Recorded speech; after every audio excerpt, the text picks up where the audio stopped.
Check me out now. Return of the smooth operator. Shawty on repeat. I say sleep later.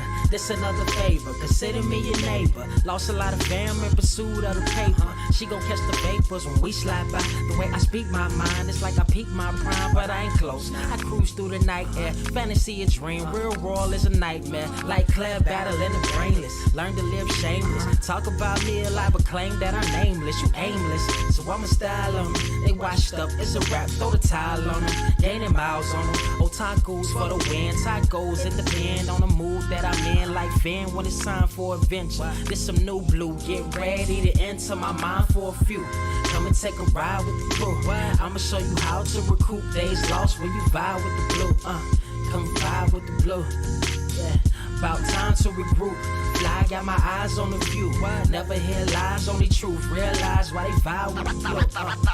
Vibe with the blue. Vibe with the blue. Vibe with the blue. Vibe with the blue. Vibe with the blue. Vibe with the blue. Vibe with the blue. Vibe with the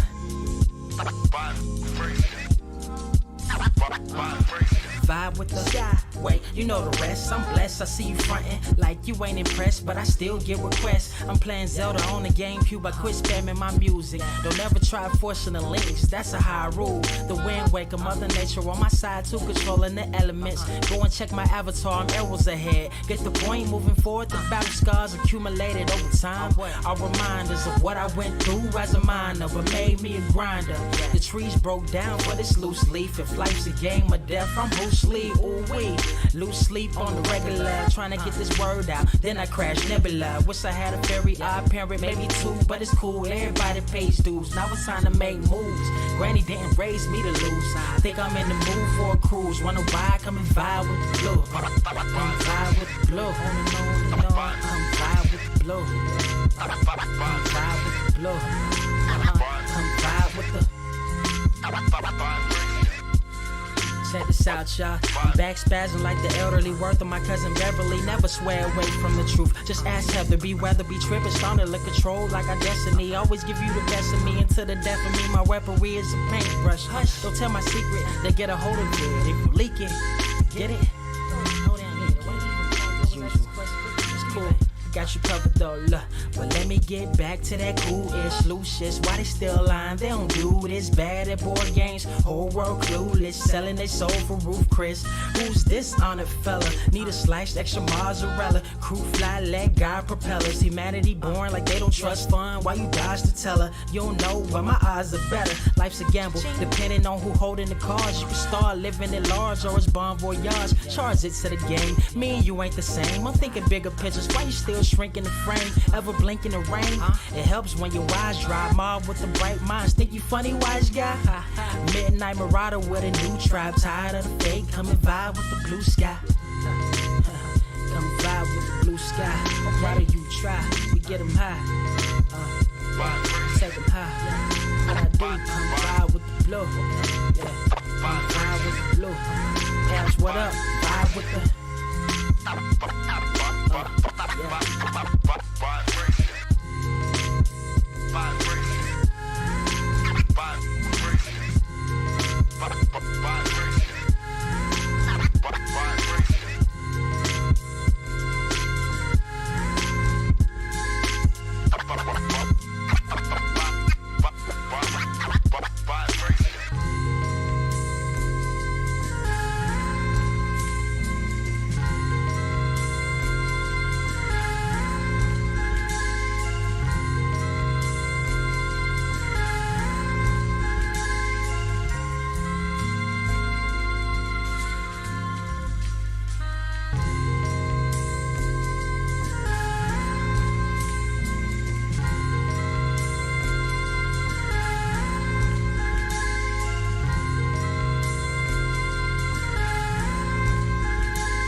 Wise grass only greener when it's fertilized. Gave them truth in these songs, they prefer to lies. Destiny beautiful, adrift in her purple lies. You can't see me, you Stevie. Wondering how I reach more evolutions than Evie and make it look easy. Man, dream on, yeah. Dream on, dream weaver.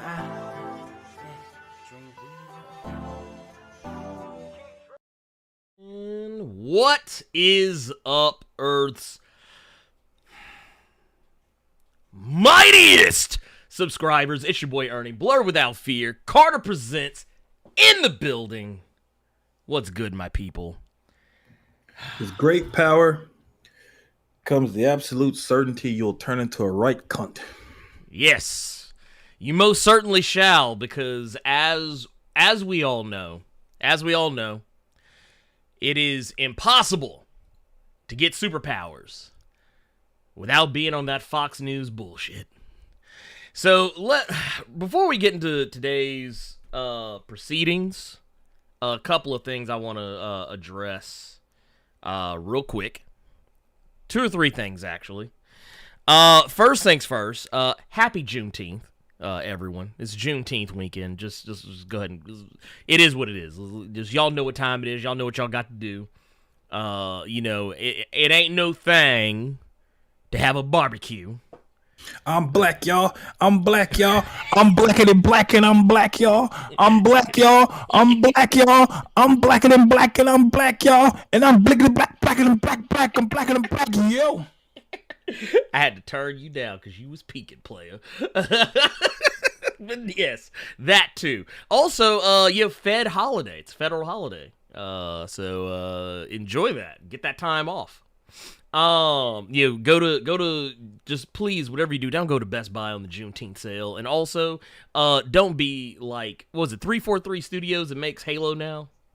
Yeah. Don't be like 343 Studios putting out a Juneteenth banner and call it Bonobo.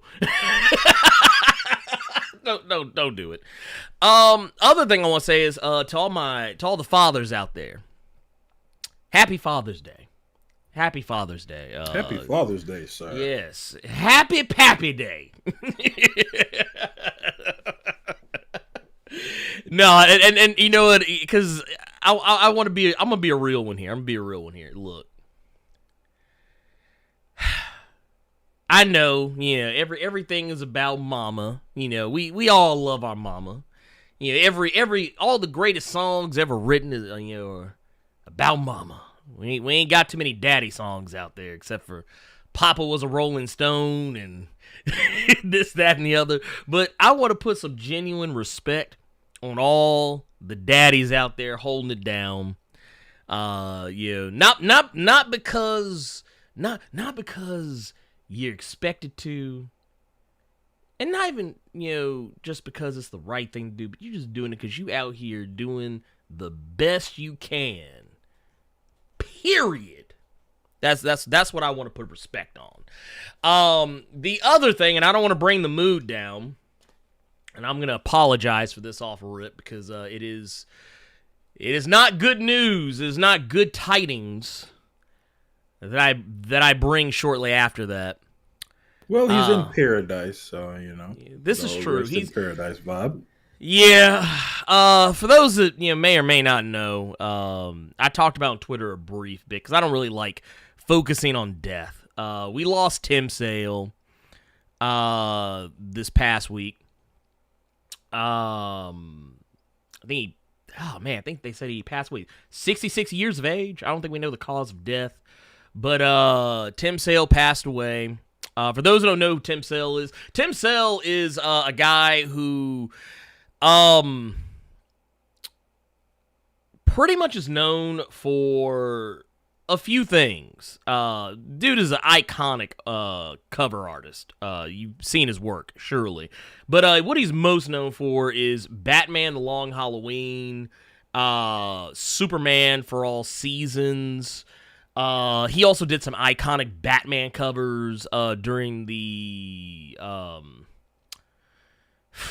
early points of Batman Volume 3, which that started, 5 ever ago. I would also say, I'm trying to think, what was it? I think he also did some, Death Blow. That was another thing that I think he did the art for Spider-Man Blue. He was just a great artist. Not even just cover artist. That man was just a phenomenal artist. Yeah, he did Hulk. It was Hulk Blue. Spider-Man blue, Hulk gray, Captain America white, and I think, was it Catwoman white? He did a bunch of stuff. Just know he did a bunch of stuff. I like Spider-Man blue and I like Daredevil yellow. Those were two good ones that I was really big fans of. I didn't read Long Halloween until much later, but when I started becoming a fan of artists, he was one of the first ones. Yeah. Tim Sale, without question, was one of the first ones. Oh, yeah. Guy is, like I said, be sorely missed, but kind of like you said earlier, Tim Sale is up there hanging out with the greats. Up there hanging out with the Stan Lees, the Jack Kirbys, the Steve Ditkos, the George Perez's, the Neil Adamses, the Lin Waynes, so on and so on and so on and so on and so forth. So it's the Dwayne McDuffies. He's up there. He's up there with him, hanging out, chilling. They're probably making the greatest comics in all the universe right now because that's just what they did in life. So yeah, not even to take away from the writers, but Tim Sale was one of those where when you saw you were more fascinated and were more like, holy shit, this looks fire. This looks amazing. Who is this person? While you just turning pages and turning pages and turning pages, you don't give a fuck what's going on in the book because you're so fascinated by the art that you're seeing. Yes. So yeah, just without question, Tim Sale is just the GOAT. Is chilling with the other goats now. Mm-hmm. That is on facts. That is on facts. And I guess while we're here, other thing I wanted to get into real quick before we get into our reviews for Ms. Marvel and the boys, and then we'll get into some of our other stuff because we are good. I didn't want to talk about it last week because we had too much other shit to talk about that I just thought was way more fun and uplifting. I didn't want to talk about Ezra Miller's crazy ass, but we are. If you're curious, we are going to talk about Ezra Miller's crazy ass today. I don't like using the word crazy too often to describe an actual person, but yeah, that's what it is. Anyway. I'm more politically correct. I'll just say he's a tad off. Oh, wait a minute. Sir, I will excuse you. What did I do? Ezra is they, as I was corrected the other day. Nope. See, y'all thought y'all got me, didn't I? Know it's going to be several people that rewatch this that's going to be all in the comments trying to bride my ass. Nope, because there was an interview with him where he said he will let folks live that will come at him with the he's. I read that interview. You thought you had me, didn't you, America? You thought you could get me. You thought you could get me. You thought you had me in your sights on Juneteenth. You thought you had me, but you didn't, did you? Look, someone like when I posted that tweet talking about how wild Ezra was acting, and then look, it didn't. I noticed how people glossed over the main idea of it. What he did. Yeah, but there's like they, and I was like, I almost said something real ugly back, but then I was like, nah. I was like, you know what? I'm a err on the side of Jesus. Okay. Since Carter is the wild card, I had a friend of mine. He said that when it comes to our friend collective, I'm the wild one, apparently. So I'm going to say a wild one that just pertains to Carter and Carter alone. This has nothing to do with Blerd Without Fear, but this is how I feel about that. Mm-hmm. If you can't respect other people's boundaries, space, just if you can't respect people as human beings, why should I respect you? If you can threaten people, if you can allegedly kidnap people, try to get them away from their families, you're violent towards everybody. If you can't respect people enough not to be those things, why should I respect you with what you want to be referred to? If you're a horrible human being and but you want people to call you red, you can't respect other people. I'm going to call you blue. I mean, on that note, you know what I do want to say? I want to give a shout out. Some gems today. I got some gems. What I'm going to say to that, my response is, thank you, Gokhan Shuri's baby's father with the $2 super chat. Did he do another one at like 3 or 4 in the morning? No, this one was actually up early enough that I caught it. Or recent enough that I caught it. Asgard is my hood. No.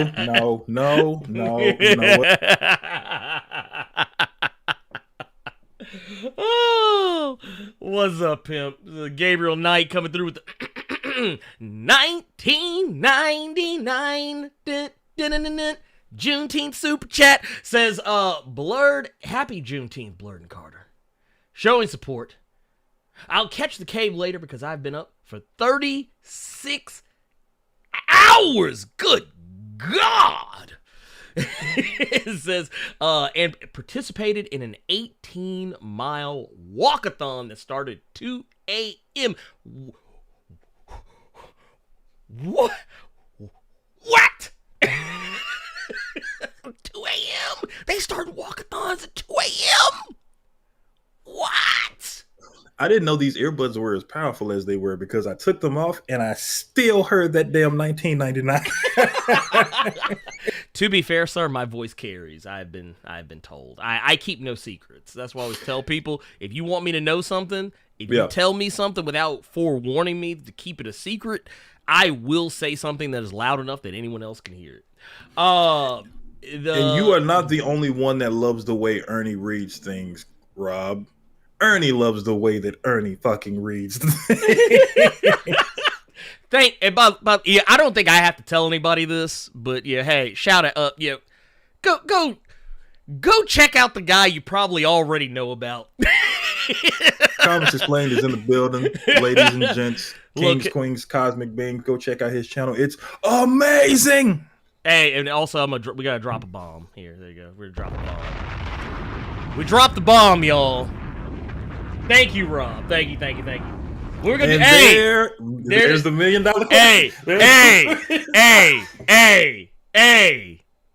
Hey. Let's go.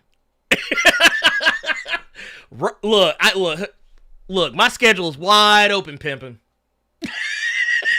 My schedule is wide open. Look here. Hold on. Shit. What? It's bad. Let's go ahead. Because how many times have we been asked that question? Yeah. And now the individual they want to do it is asking, when? Hey, look, pimp, I can get you in here next week if you want it. Look, I'm not even gonna lie. Look, you say the word, sir. You say the word. I tell you what, I think I got you. What? Discord, Twitter, email, whatever. We gonna make this happen. We gonna make this happen. Just don't even worry. Look, I'm gonna give myself the one because I want to make sure I'm heard and understood when I say this to Earth's mightiest. Can you get it? That brother said, "Can you get him in here now?" Audio only. Hey! I'll bring in. Look here. Look, Rob. Here. Look. Come on, pimp. Hold on. Let's make the thing a thing. Here, hold on. We can fix this. Only on Juneteenth. Only on Juneteenth. On Juneteenth. You ain't shit. You ain't shit, Carter. But you know what? That's okay, because sometimes being ain't shit is okay. Here, Rob, I'm gonna shoot you an invite to the server, because we're in a Discord call right now. But I'm gonna shoot you an invite, pimp. And once you get in, just get in a voice chat. Get in one of the voice chat channels. I will pull you down. And look, we will get that sorted out. Don't even sweat that. Don't even sweat that. Well, that's a hell of a way to start the show. Look, right? Hey, look, I'm just saying. Look, y'all already know what time it is. Y'all know. Don't even play. Don't even play. What are the odds, man? What are the odds? I mean, sometimes you just gotta wake up in the morning and thank God. There he is in here. You know what? Don't even worry. Look, Rob, don't even worry about that. Don't even worry about the rules and whatnot. Don't you worry about a damn thing. You just get your ass in the voice chat. He said, "Nah, just come on in the club. You ain't gotta come on in. You Rob. You Rob. You ain't gotta worry about no rules. You ain't gotta worry about no rules. Just get you in one of them. There. Oh my goodness, Jonathan Moda. Dude, Jonathan Moda, are you? What are you doing, John?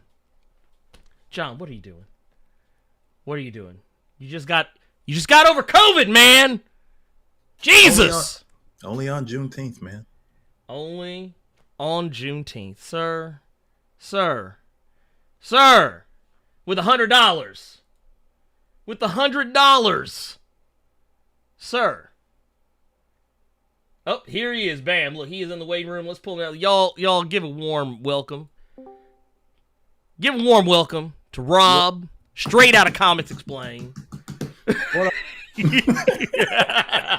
What's going on, pimp? Not too much, man. Just chilling. Dude, hey, love to see it back. Thank you for joining. Is the audio good and everything? Oh yeah, you're good. You're Okay, good. cool, I think. cool. I want to make sure I'm not echoing or anything. Dude, we were supposed to do a podcast like a year ago, man. Yes. What happened? What happened? I don't know, man. Like we were like, yeah, let's do a podcast together, and then our voices just trailed off, and it never happened. You know what? We did You know what we did, Rob? We did the thing that all nerds do. We got to talk about other shit, and then just okay, cool, all right. Well, That's see exactly you later. what it was. Man. Yeah, we talked about everything but the podcast. Yeah, but Yeah, no, man. dude. But you're here now. You're here now. That's what Yeah, matters. man. That's Yeah, what dude. matters. Well, first and foremost, how have you been? I've been good, man. How you been doing? I've been great, man. Just trying to keep the head above water and the backlog down. Yeah, man. Which Hold on, that let me- never let me happens. tweet this out, dude. Let me tell people I'm on this podcast. This man. Look, see, y'all. I mean, I don't know who's gonna show up, man. My fans are finicky, man. Like, I can upload a meme and just be like, Black Bolt sucks, and it gets like 100,000 likes, and I'm like, I'm on a podcast with someone, and people are like, cool story, bro. Like, it's weird. Dude, okay, so I'm glad you said that because I say this a lot to people when they invite me to stuff. I always and I want to make sure I preface everything I say here by saying that this is not a slight against Earth's mightiest subscribers. Y'all are the greatest. But what this I is often the opinion of Blerd without fear, and Blerd without fear alone. Yeah, man. I do not co-sign this. Yeah. Whatever the hell comes out of his mouth next, do not sign my name to it. Look, I want to make sure everyone else is absolved of all wrongdoing that I'm about to do. But no, what I often tell people is they're like, "Oh man, Blerd's got a following. They'll become my following." And I always say, "Man, I'm gonna be real with you. Just cause they fuck with me." It does not mean they fuck with you. Yeah. I do. I totally get it, man. That's the thing. People like, they do that. They're just like, Rob's on this podcast now, man. You're gonna get 100,000 subscribers, and I'm like, maybe. Yeah. I don't know, man. Like, I'm not promising you shit. I'm just saying, like, I'm on the podcast hanging out with you, and that's cool. Yeah. So, I can't even promise you 100,000 bot comments. Why? yeah, there we go. Look, it's just it is one of those deals. It's something I had to explain to folks on multiple occasions. Just that I'm like, look, because I think even way back, and we were talking about like a year ago, I had people come in, dude, bro, you could be doing something with Rob, man. You about to blow up, and I was like, Am I though? Because like I was like, that's not how this works. Well, Like, okay, so in the YouTube world, it usually takes consistency, right? Right. Like it follows that pattern, right? So it's like, oh, Rob's there, cool, so it's like that's awesome. And then like when you do it twice, it's like, all right, and then like once you get to like 3 or 4 times, then you start to get that crossover, Right. where people from your brand go to their brand, and people from their brand go to your brand, because suddenly they start becoming synonymous, right? So it takes that consistency for that crossover to happen. Otherwise, you get like an explosion of views potentially, and then you never hear from them again. So it's it's like, weird, oh, man. there's that one thing that he did that one time that was really cool. Okay, bye. Yeah. That's what they hit you with. But no, man. So let me ask this, because no prep on this or nothing. But man, have you been keeping up with the Miss Marvel? Have you been keeping up with Miss Marvel and the boys? Son. Okay, look, here's the thing, man. Right, here's the thing. Like, I'm loving it already. I'm loving it already. Let's go, dude. I'm a grown ass man, right? I'm 39 years old. I pay taxes and shit, right? So like I go grocery shopping, right? My idea of like an adventurous Friday is like running errands, right? So like I'm that guy, right? Like, obviously, I am not the target audience for Miss Marvel. That show's fun as hell, man. I love that show. Dude, it's amazing. I'm just like, so this is what it's like for a teenage girl living in America, right? Like, that's awesome. But no, I love Miss Marvel. It sucks to know that the viewership isn't really there. But I love Miss Marvel. It's okay. So I'm glad to hear you say it, because this is actually something that we talked about last week when after the premiere of the first episode. We were talking about how, oh man, dude, I love the show, but I feel like people are just shitting on it, and it's just like, and the thing is, it's like, it's perfectly okay to, for stuff like Spider-Man. Like, Spider-Man can be a cringy, awkward teenager, and we love it. We eat it up. We're like, yeah, it's great. It's great. More Spider-Man. But then, like, Miss Marvel comes along, and she's just, like, plucky and just so adorable. And, like, she has this story, this journey that, like, even though, like, she comes from a different culture and background, it's, like, it's still universal to the point where, like, I feel her experience and her journey. But, like, I feel like everybody's just like, nah, man, I'm good. Well, that's the thing. You have to walk away from like the traditional comic book thing, right? Like, it's the Miss Marvel show, so it's gonna be like Loki, but with a Pakistani chick. No.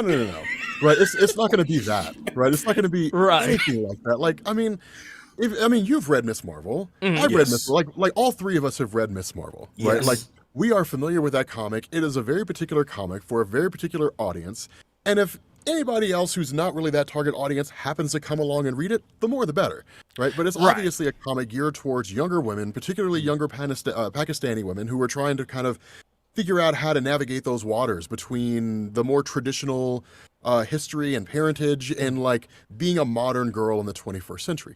Plus she's a teenager. You guys remember what it was like being a teenager? Right? Like, hey, we're all in high school pretending like we have it all figured out. Like, it's one of those things, right? So the show, honestly, it's the vibrance and the youthfulness of it. Oh, that makes the show so enjoyable to me. Yeah, what about you guys? What's your all's thought on it? I know, Carter, did you get a chance to watch did you get caught up on it? I did. I did. Don't ask me about Obi-Wan, because you're going to get really mad and you're going to curse me out. But that's okay. Marvel, that's okay. Probably, man. I've got feelings about Obi-Wan. We're going to have to have that conversation, man. We're going to have to have that conversation about Obi-Wan. Oh, yeah. No, we going to talk about, I tell you what, we going to talk about some, but Carter, I want you to tell me what you thought about Miss Marvel. So a lot of what Rob just said is kind of what made me kind of turn around on it, because I looked at it more so like, you know what? I'm in my 30s, we gonna say. I ain't gonna say my age, because you're never supposed to ask a man his age. I know that's for women, but shut up, mind your business. So how old are you, Carter? I don't care about the rules. How old are you, man? You don't have to answer. Look, I'll put mine. I'm right up there with Rob. I'm right up there with Rob. I'm 39. I'll be 40 by the end of this year. So so basically I'll be 34 this year. But my thing was, young man, Carter's the baby of the group. He's the here we go.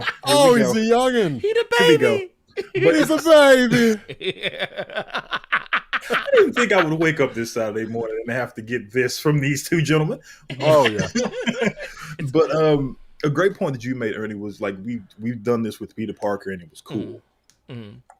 When I watched that first episode, and she has like the drawings with the Avengers and what happened in Infinity War and what have you, and then everything that Rob is saying. Of course, 3 black men, we can't relate to a young Pakistani girl, but we can relate to certain things that she does. So her with the Avengers there and everything with, Infinity War and stuff like that, or just her thinking the thoughts she's thinking about certain guys she sees like that. We've all been there. Mm-hmm.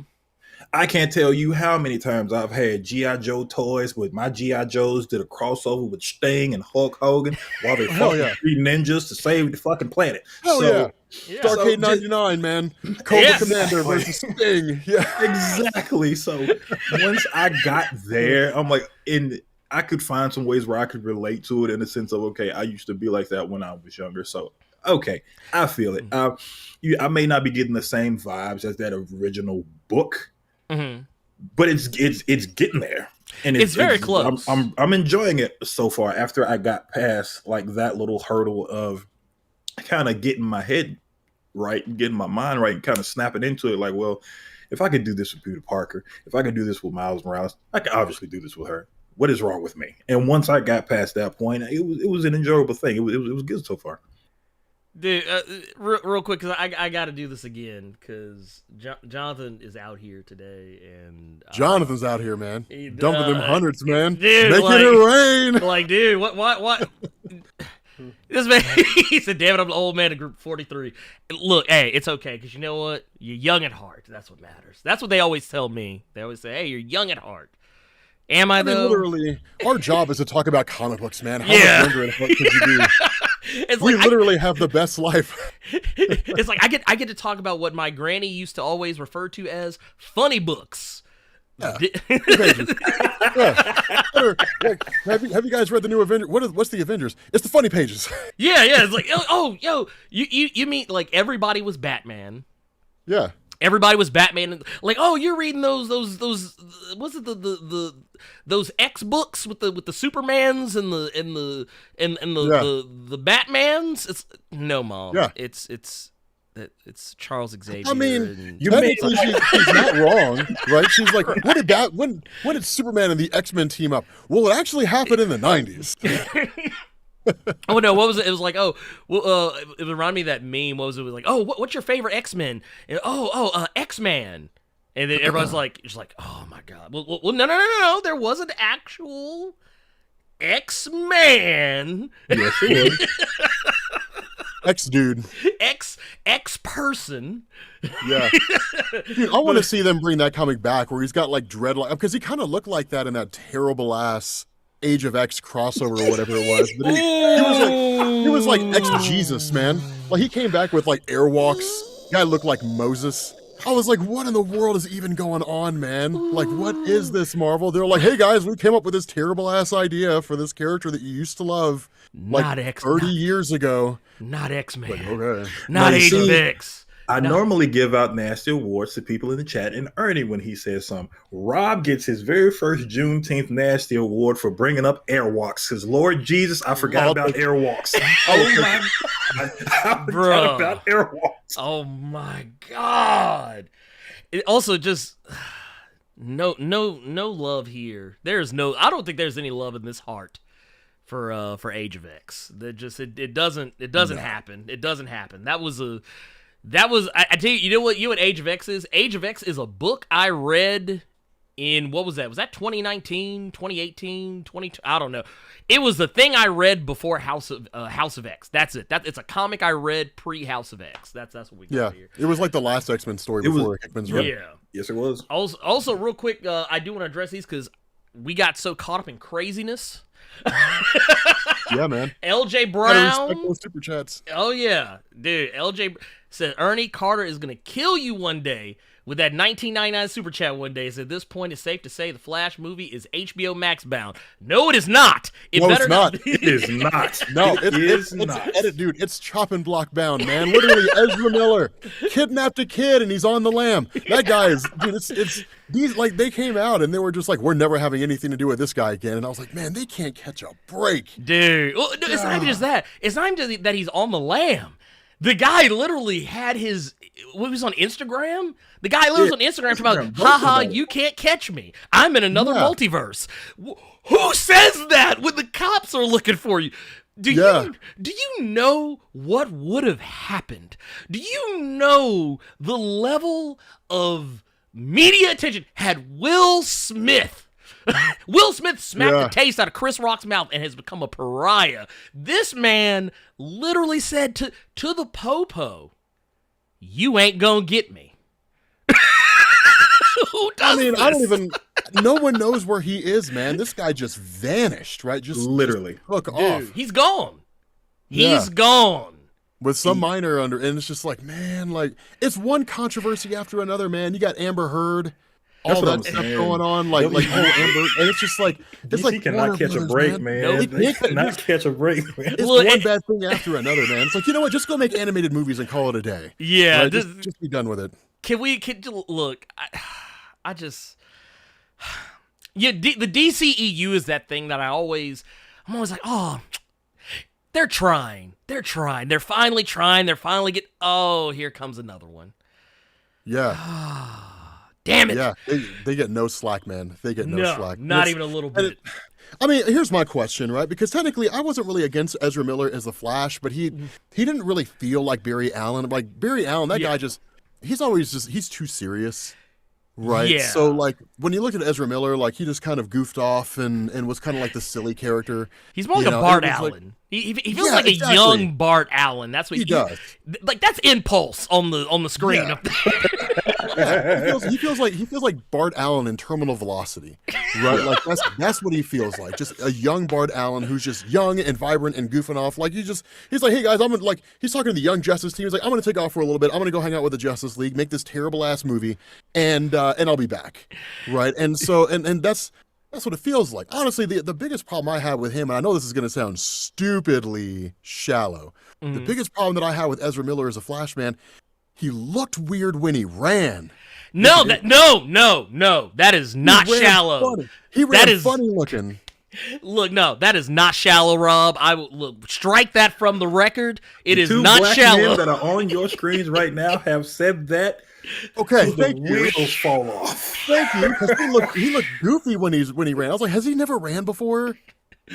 Right? It's like, okay, Ezra Miller, here's what you're gonna do. You're like you walk, right? He's like, yes. Like, okay, you're gonna do that, but faster. And he's like, okay, I can definitely do that. And he just looks weird when he does it. And it's like, who runs like that? How does the CW have better Flash running effects than because Grant Gustin runs like an actual fucking human being. They just speed it up. He doesn't run like he's running from the police.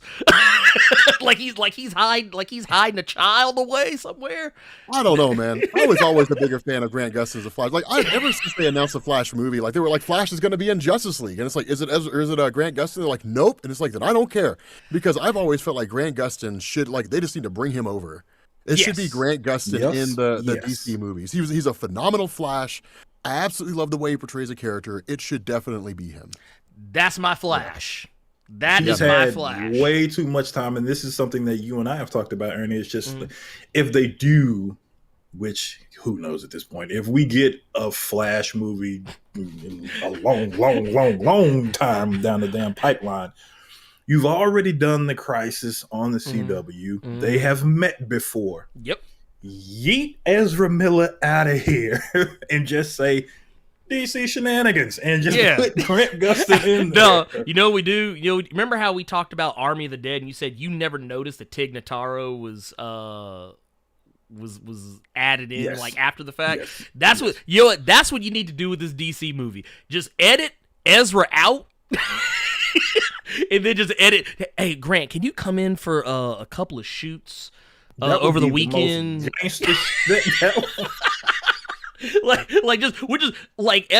Grant Gustin will not even look like he is in the same country with Michael Keaton, but it's okay because you know what? Anything would be better than seeing that nasty, ugly, dirty Flash movie. No, with Ezra running like that. These deep fakes are getting way too good, man. I saw one with Rob where he was doing that Toby Keith Nelly video, but instead of Nelly, it was Rob on the screen. Deep fakes is getting too good out here. Bro. Hold on, what? With the Toby Keith? What? Rob, you didn't tell me about this. That over and over again. Oh, over and over again? Yeah, somebody deep fake Rob's face on Nelly's face, and it was the coldest shit I had ever seen. I'm like, damn, this is fire. I didn't know this was a thing. Wait, are you talking about me or somebody else? Carter is being facetious. Motherfucker over here. Okay. I was like, man. Because the whole time I was here, I'm like, because I'm not gonna lie, as soon as he said it, I started Googling. I was like, hold on. I mean, he said that shit with a straight face. And I was like, wait, what? Okay, no, because Oh no, you gotta watch this. I don't know if you guys have experienced this either. Like, I've had fans who have written fan fiction about me. Ooh. No. Yeah, man, and some of that stuff's just like, you are some weird ass people. After reading that, like, I read a couple of them, and it was just like, I mean, I was curious. Yeah, right. That's understandable. I was curious. I was like, okay, I'm gonna read this, and I was like, wow, y'all are some weird ass people out there. Oh yeah, no, but those. Have you guys seen the one with Morgan Freeman? No, wait, what they do? Which one was him? Dude, it's this amazing one. So it's just like the music and everything is epic as hell. Actually, here, let me look it up and I'll send it to you guys on Discord. Okay. But it's literally this Morgan Freeman like deepfake CGI, and it's like it's not him, but it looks so much like him. And they actually use the guy who does like the perfect impression of Morgan Freeman's voice. Yeah. But it basically talks about like AI, and it's just like this is the age of artificial intelligence, and it's like you know, can you tell me whether or not I'm real? And it's like, how do you define real? And it's crazy, man. It's like a 2-minute long video. But it's really, really cool. Yeah, here it is. It's it's a minute long. It's called a deep fake singularity. But it's cool as hell. Yeah, hold on, let me send it to you guys on I'll put it in the general chat. All right. But here, I'll pull it up. Yeah, it's really cool. Let's see here. Let me here, let me Oh, God, like off I just want to say right now off rip, I'm looking at this, and I'm already terrified. I want to yeah. look. What is this? What is this? Dude, wait a minute. It's that advanced, man. It's scary as shit. So, look, and I just want to now. I'm gonna go and apologize because I had this part I've yet to figure out. Y'all so Rob and Carter, y'all won't be able to hear this. But the chat, y'all will be able to hear this coming through, most likely. I already played it. That's terrifying. Skynet is coming, dude. It's completely deep fake. Yeah, it's 100%. Jesus. What if I were to tell you that I am not even a human being? Would you believe me? What is your perception? I really want to. Wait a minute. Wait a minute. Now, the only way this could be made even more awesome, because I literally just watched Lean on Me for the first time in like over a decade. If he started talking like Joe Clark from Lean on Me, I'm not going to lie. If he just started talking about I want y'all to get your classes. Come on, get your classes expeditiously. If he would have did that, I'm not going to lie. I'd have to take this headphone off and I'd have to go sit down somewhere because it's too real. It's too real. Did you guys ever hear of DeepMind? Yes. No. I didn't hear about that. No. Oh, okay. So Carter can correct me if I'm wrong on this, but DeepMind, it was an artificial intelligence project, an AI project, where it was ridiculously advanced. It was so advanced that like it scared the shit out of Google engineers. Google bought it. Like they took over the entire project and then shut it down, and they created like an AI ethics code of conduct on what you could or couldn't do. Like even Elon Musk came out and he was like, "This is way too advanced," because it was learning how to play games in real time. Yep. And then more recently, there was a Google AI engineer who came out and was just like, AI, like Skynet will happen in like 5 years, and people were like, "What the hell are you talking about?" And he was like, "I was talking to an artificial intelligence that we had." And I thought I was talking to an actual person. It was talking about how it like meditates, and it was talking about how it has rights and things like that. It's crazy, man. Like, I did see that. Yep. Yeah, dude. AI, dude. I tell people, like, I'm telling you right now, like AI is insane. Like it's it's like it's the biggest threat that no one's really thinking about. People are like, oh, climate change and shit like that. I'm like, no, man. Nah, dude, Artificial Terminators. intelligence is what you gotta worry about. Exactly, Terminator, man. Yeah, we gotta worry about Arnold Schwarzenegger's ass coming back in time and just fucking shit up. Right, that's what you gotta worry about. Dude. Michael Bean's gonna save us all, right? It's just like, look, crazy. I'm sorry, but I just don't. I've seen Terminator 2 Judgment Day probably no less than a million times, not even an exaggeration. I don't want to be like Linda Hamilton, hanging on to that damn gate, that chain link fence, Getting just none but, incinerated. just Yeah, none man. but bone, just like Yeah. I don't want that for myself. Oh, No, it's crazy, man. Like it really is some Animatrix type stuff. Like it's Oh, yeah. it's- yeah, Dude. like we could be in the Matrix, dude. We could be in the Matrix right now for all we know. yeah, we could be that's- in the that's Matrix the- right now. There's a theory about that like we're all living in a simulation, and we have been for a long time. Like things like DeepMind and stuff is like, can humanity figure out? I don't know. I mean, that's the thing, man. You start going down that rabbit hole, man. You're gonna end up in a mental institution in a padded room, man. You're gonna go Yes. crazy. Look at me sitting here. Yes. Yeah, that's exactly it, man. That's why you end up on the side of the road with a bottle of Mad Dog 2020 screaming about how the end is nigh. Like, that's exactly it, man. That's exactly it, man. Not the Mad Dog 2020. Oh, Mad Dog, man. Mad Dog. That's how you end up. That's how you end up doing that, man. Like it's just you're literally that guy who's just with a bottle of bum wine, talking about how like the end is coming and everybody's walking by you and people throw money in your hat every once in a while. Like that's how you end up doing that, man. In the brown paper sack, you just pop the bottom of it. There you go, man. There you go. Oh my god. I mean, okay, what's your all's best liquor story? That's what I want to know. Oh man. Okay. All right. Don't tell me you don't have them. We all have them. Oh man. Everybody Look, has them. I remember. God, this, and I just want to say right now, Blerd Without Fear does not promote underage drinking, but I'm about Of course to tell, not. but I'm about to tell an underage drinking story. Oh, we've all got them. Oh, we all have them. Anybody who's like, I didn't start drinking until I was 21. I'm like, you know what? You're full of shit. I don't believe you at all. You a lie. You a lie. No, I remember I was at it was a end of school year party. A bunch of for those who don't know, a little preface. For those who don't know, when I was in my teenage years in high school, I hung out with what was then referred to as the undesirables. The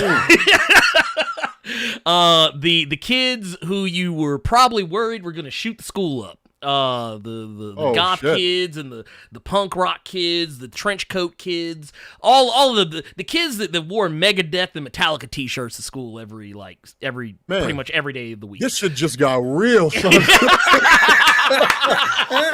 Look, why do I feel like right now I should be talking to Barbara Walters? Man. But no, we were at this party. And I won't go into the deeper specifics of it, but just know that there was drugs and alcohol, and a young 16-year-old Blerd Without Fear was there, and he was he was also the Blerd Without Sober, because he was toe up from the flow up. There you go. And I literally it made it even better just based on the fact that a girl who, and I think I may have talked about her on this show before in the past, but she we was the girl they used to always refer to as the big titty goth girl. Okay, I remember. I wound up I took something that someone gave me. And I passed Bro, you out. took something without knowing what it was? I didn't know what the fuck it was. I was just like, this hands to me. Oh my Look. god! And Take I this, literally, take this, Ernie. It'll make the party better. It's like, Oh. Okay, I'm not going to ask what it is. it kind of did though. It kind of did because I wound up passing out, and I was okay. Let me tell you, I lost 2 hours of my life to that one thing. I woke up face down. Now, granted, she had on clothes. She had clothes on. She it's not what everybody thinks. Get your minds out the gutter. But I was face down in the lap of the big titty goth girl, holding a bottle of peppermint schnapps that had not spilt. Like, I was holding the bottle, I want y'all to understand. I'm face down. The bottle should be tipped over the way I'm laying. My arm is twisted in such a way the bottle is standing straight up, firmly in my hands. Not a drop has been spilt. Holy shit. And That's an achievement, man. And I was told that. Oh no! I was told that occasionally apparently I wasn't completely gone. I would occasionally pull it to my lips, take a sip, and then put it right back where it was, and left it perfectly straight up. And then when I finally came to, at one point, someone was like, "Hey man, we got the bong over here," and it was like I forget. It was like one of those. It was like a 2-foot bong or whatever. It's like a gravity bong. Those things Yeah. get high as hell, man. Oh yeah, hit quick. Oh wait, Yeah, well they do. here's the sadder part of it. My ass was so drunk and so out of it, I tipped the motherfucker all the way back, What? and the water came crashing down into my You idiot. Oh, dude, getting doused with bong water. That's the worst, man. It was terrible, and I literally felt fire in my lungs for like the next day or so. But those are just some of the things. But later on that night, I woke up in the front yard. By the time morning came, I was in the front yard of the person who threw the party. Actually, it was like at the edge of their lawn, face down in the grass. No clue how I got out there. Dude, I have an idea, man. You know what we should do? What's that? We should harass the shit out of Dope Spill until we can get him on the podcast. Okay, you know what? Y'all What's Dope Spill doing? Can y'all heard that, right? Y'all heard that. Y'all heard that. Chat, y'all heard it, right? Okay, cool. I just want to make sure y'all heard it. Because we're gonna make it.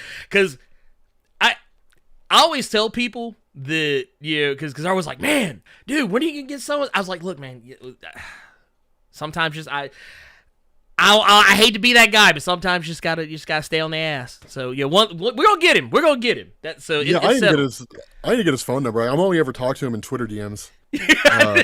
Look, just hound him. I'll hound him. Yeah, I'll just Twitter tweet DM the him. shit out of him. Just tweet the shit out of Dope Spill and just be like, "Get your ass on the Blerd Without Fear podcast." It's like, come 'Cause on everybody in. Just harass him until he shows up. just voraciously. Dude, yeah, But- dude, no, I'll do it. I'm not above it. I'm not above it. Oh yeah, dude. I just literally tweeted him and I sent him a DM. Oh, there you go. Be like, man, Yeah. where you at? Like, so get in here expeditiously. Tell him Morgan Freeman said it. That makes Yeah. it true. No, man, dude. Okay, Carter, what's your alcohol story? What's your drunk story? Okay. Carter was that one dude who primarily hung around a lot of white people. And these white people shit. were the hype white people. So Oh.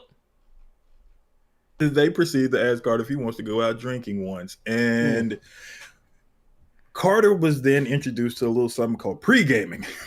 Oh, there you go. Yeah, man. Yep. There Double you go. fist and pregame. Yeah, dude. So we're now, just so you can get an idea of the white people I was hanging out with. These are all college white people and college kids, and it's natty lights all over the place. Oh Lord. So Not the natty lights. yeah, so we're just downing natty lights, and then someone tells me to make Jaeger bombs. Didn't know what the hell a Jaeger bomb was. Didn't like, and then I tried Jaeger and was like, "Why y'all drinking cold NyQuil?" And while I'm making Jaeger bombs, my buddies they don't have a bomb, they had a vaporizer. What? Yeah, they had a vaporizer. So we're all taking hits of the vaporizer. I had never seen the thing before, but black dude, a new environment. We got to show like Hanging out with crazy white people. Yeah. black folks, we got to show. I'm a man about mine. Ain't no bitch. So I just took that from this Wow, that's about to happen. vaporizer. So I take the hit from this vaporizer. I'm gonna, because I remember this explicitly, but I was 5 natty lights in, 3 Jaeger bombs in, and 2 hits from this vaporizer, and we walk out of my friend's house. I swear to you, this is exactly how I remember it. When I opened the front door to walk out, we walked into a bar. Like the bar was directly in front of the house. I don't remember getting into a car. I don't remember backing out of the driveway and driving 45 minutes to the bar. I remember opening the front door and just walking into it. And then, This man, you did like the movie set. Like you walked out, you did like literally just transition scene in the bar. Yeah, You dude, real you sound life like did that. Leonardo DiCaprio from The Wolf of Wall Street when he was on a Just, oh, I'm already here. Yeah. so I walk into this bar. All of a sudden, I'm playing darts. Didn't know I could play darts. And then I go to use the restroom, and then my buddy say, "Dude, why do you keep telling all the girls that?" And I'm just like, "What are you talking about?" You keep going up to all the girls saying, "Because you're black, your junk is bigger than ours." Damn. Hey, what up, girl? I got a big dick. It's like, You want to see yeah. this big dick? That'll I get the don't ladies. even know what girl they're talking about. I'm swearing on a stack of Bibles. I never said this. Nothing And turns then- the ladies on more than that, man. Dude, yeah. Somehow No, we that's a ended terrible up, idea. dude. Somehow we ended up at a karaoke bar, and Oh, drunk karaoke? dude, my buddy and we start singing that Leonard Skinner song, "Simple Man." Oh Lord. Dude, that's Keep the way. it- Yes. I don't know the lyrics fully. I'm just screaming when he screams for high notes. We meet some girls. We tell them we're in a band. And because Carter is black, and because the only music movie he can remember at the time is Drumline, Carter said, "I'm in the band too. I'm on the drums. Oh my God. We're gonna meet them at a strip club." My buddy is on the freeway. Please tell me you tapped out some stuff like high school lunchroom table style with 2 pencils. Please tell me you bust out the 2 pencils. Just went to First town. of all, there were 2 big pens, and I had to move my chicken tenders out of the way. So, Damn. so the girls want to go to the strip club, and we're all gonna meet at the strip club. And my buddy's on the freeway, and he goes to turn on an exit that takes me home because he completely forgot that we were gonna go meet the girls at the strip club because we were all that hammered. So he How do you swerves. forget about that shit? He swerves back in the traffic. Wow, and you know Memphis, Ernie. Yes, I While do. there is a cop car in the bushes waiting for 3 fuckers like us. So we get pulled over. We're drinking while we're in the car. My buddy hands me the Crown Royal he has. "Just put it under your seat. Hide it under the Little Caesars papers." I'm like, "Okay, cool." And we have a y'all friend of- had Crazy Bread rappers in the car. it was not my car, it was his. I was really Okay, happy I'm the just car asking. was messy because I was able to hide the liquor. Wait, So wait, co- crazy bread. You talking about Little Caesars bread? Yes, we are. yeah. What? Yes, we are. So the cops pull us over. I am high and drunk out of my mind. I politely tell the young lady, because I was sitting in the passenger side, because it was a female officer that pulled us over, "Ma'am, could you stop talking to me? I need to release." Is exactly how I said it. What? You said that to a cop? I did, sir. I was on. And apparently, I also told the cop, because she wrote it down in her statement, that he said he can't go to jail. He can't be arrested. He's in the passenger side, like that TLC song. This is exactly how I said it to her verbatim. Wow. What? Our buddy in the back seat he said, "Dude, I got to get rid of this. I have to smoke it up before the cop comes back." At the time, we thought he was talking about weed and he was nervous, but we don't have any rolling papers. Come to find out, it was actually tobacco. He just panicked and thought it was weed in his pocket because he was just that drunk and forgot. So because we have no rolling papers, he grabs the only thing that was close to him at the time. You know, that junk mail you get with all the coupons and good shit like that? Okay, Yeah, we've all he- been there, man. We've all been there, though. Bruh, the coupon papers. He grabs the coupon paper, puts the tobacco in it, takes one hit and then damn near dies in the back seat because he's coughing and gagging so hard. Wow. I'm laughing my ass off at this point. And the only thing I remember after that was we ended up at my buddy's place at like 7 a.m. at this point. And he just said, well, you want to go home now? I couldn't tell you what happened after the police pulled us over or nothing. Bro. Wow. I just remember I had a really bad hangover that day. Jesus. Look, I mean, everybody's been there, man. Like a buddy of mine once went to a party and woke up passed out in front of a McDonald's, right? Just like in the grass next to a chain link fence. It happens, man. Right? Those things happen. Right? I mean, in my younger years, man, I smoked weed out of an apple core once, right? It's just, I mean, everybody's been down that road, man. Everybody's been down that road. Look, desperate times. Desperate times. Desperate times, man. You got weed, no papers. You make do with what you got. Rob, hit us with one of yours, Pip. Hit us with one of yours. Oh, a drunk story? Yeah. Oh shit! All right, I got the story, man. All right. All right, so when I was younger, we used to play Laser Quest, right? Laser tag, live action laser tag. Laser tag is the best. This shit shut down since then, right? It's been shut down for a couple years, but every like Friday and Saturday night we'd all get together. Well, this guy John always threw the best parties. So John's like, I'm having a party at my house tonight, so we're like, cool, right? Everybody's in high school or around high school at this point, so it's like a high school party. So we roll over there, right? We get there early, so like you guys know how it is. Like nobody shows up to a party until like, I don't know, like 12, like 11, 12, something like that. So we're there at like 10 or so. Yeah. People start rolling in, party starts going, you know, you got drinks going around, you got weed going around, all that kind of stuff. Right? Everybody's having a good time. I'm drinking. Chris, a buddy of mine, he's so drunk that his Jim Beam starts tasting like cotton candy. So we're absolutely, no shit, man. Like he came running in. He's like, Rob, what up, man? And I'm like, what's going on, dude? He was like, dude, I got cotton candy. And I was like, what the hell are you talking about? That's Jim Beam. He's like, it tastes like cotton candy, man. And it's like, I'm like, all right, man, whatever. So we're all drinking, all having a good time, right? So here's the thing. John had a sister. Mm-hmm. And John's sister was known for being promiscuous, right? So we're all chilling, right? We're all just chilling, hanging out, that kind of stuff. Suddenly John jumps up. We're gonna change her name for the sake of the story, right? So he says, he's like, where's Sarah? Right? He's like, where's Sarah at? And it's like, I mean, nobody really knows. But then like the wheels start turning. You know, like they turn slow when you're drunk, you know? But they start turning and people are just like, oh shit. Like, is John's sister with somebody? So like John's hunting all over the house for his sister. Right. So he goes storming up the stairs, up into her room, right? Door shut, everybody's quiet. I mean, you can hear it, man. Right? You can hear what's going on. So John, red in the face. Dude, this guy's red in the face. Kicks the door open like Thor, right? Just boom, right? Just busts the door open. Right? Chelsea's getting, or not Sarah. Sarah, she's getting absolutely plowed. I mean, just right? Like this girl's getting railed like it's going out of style, right?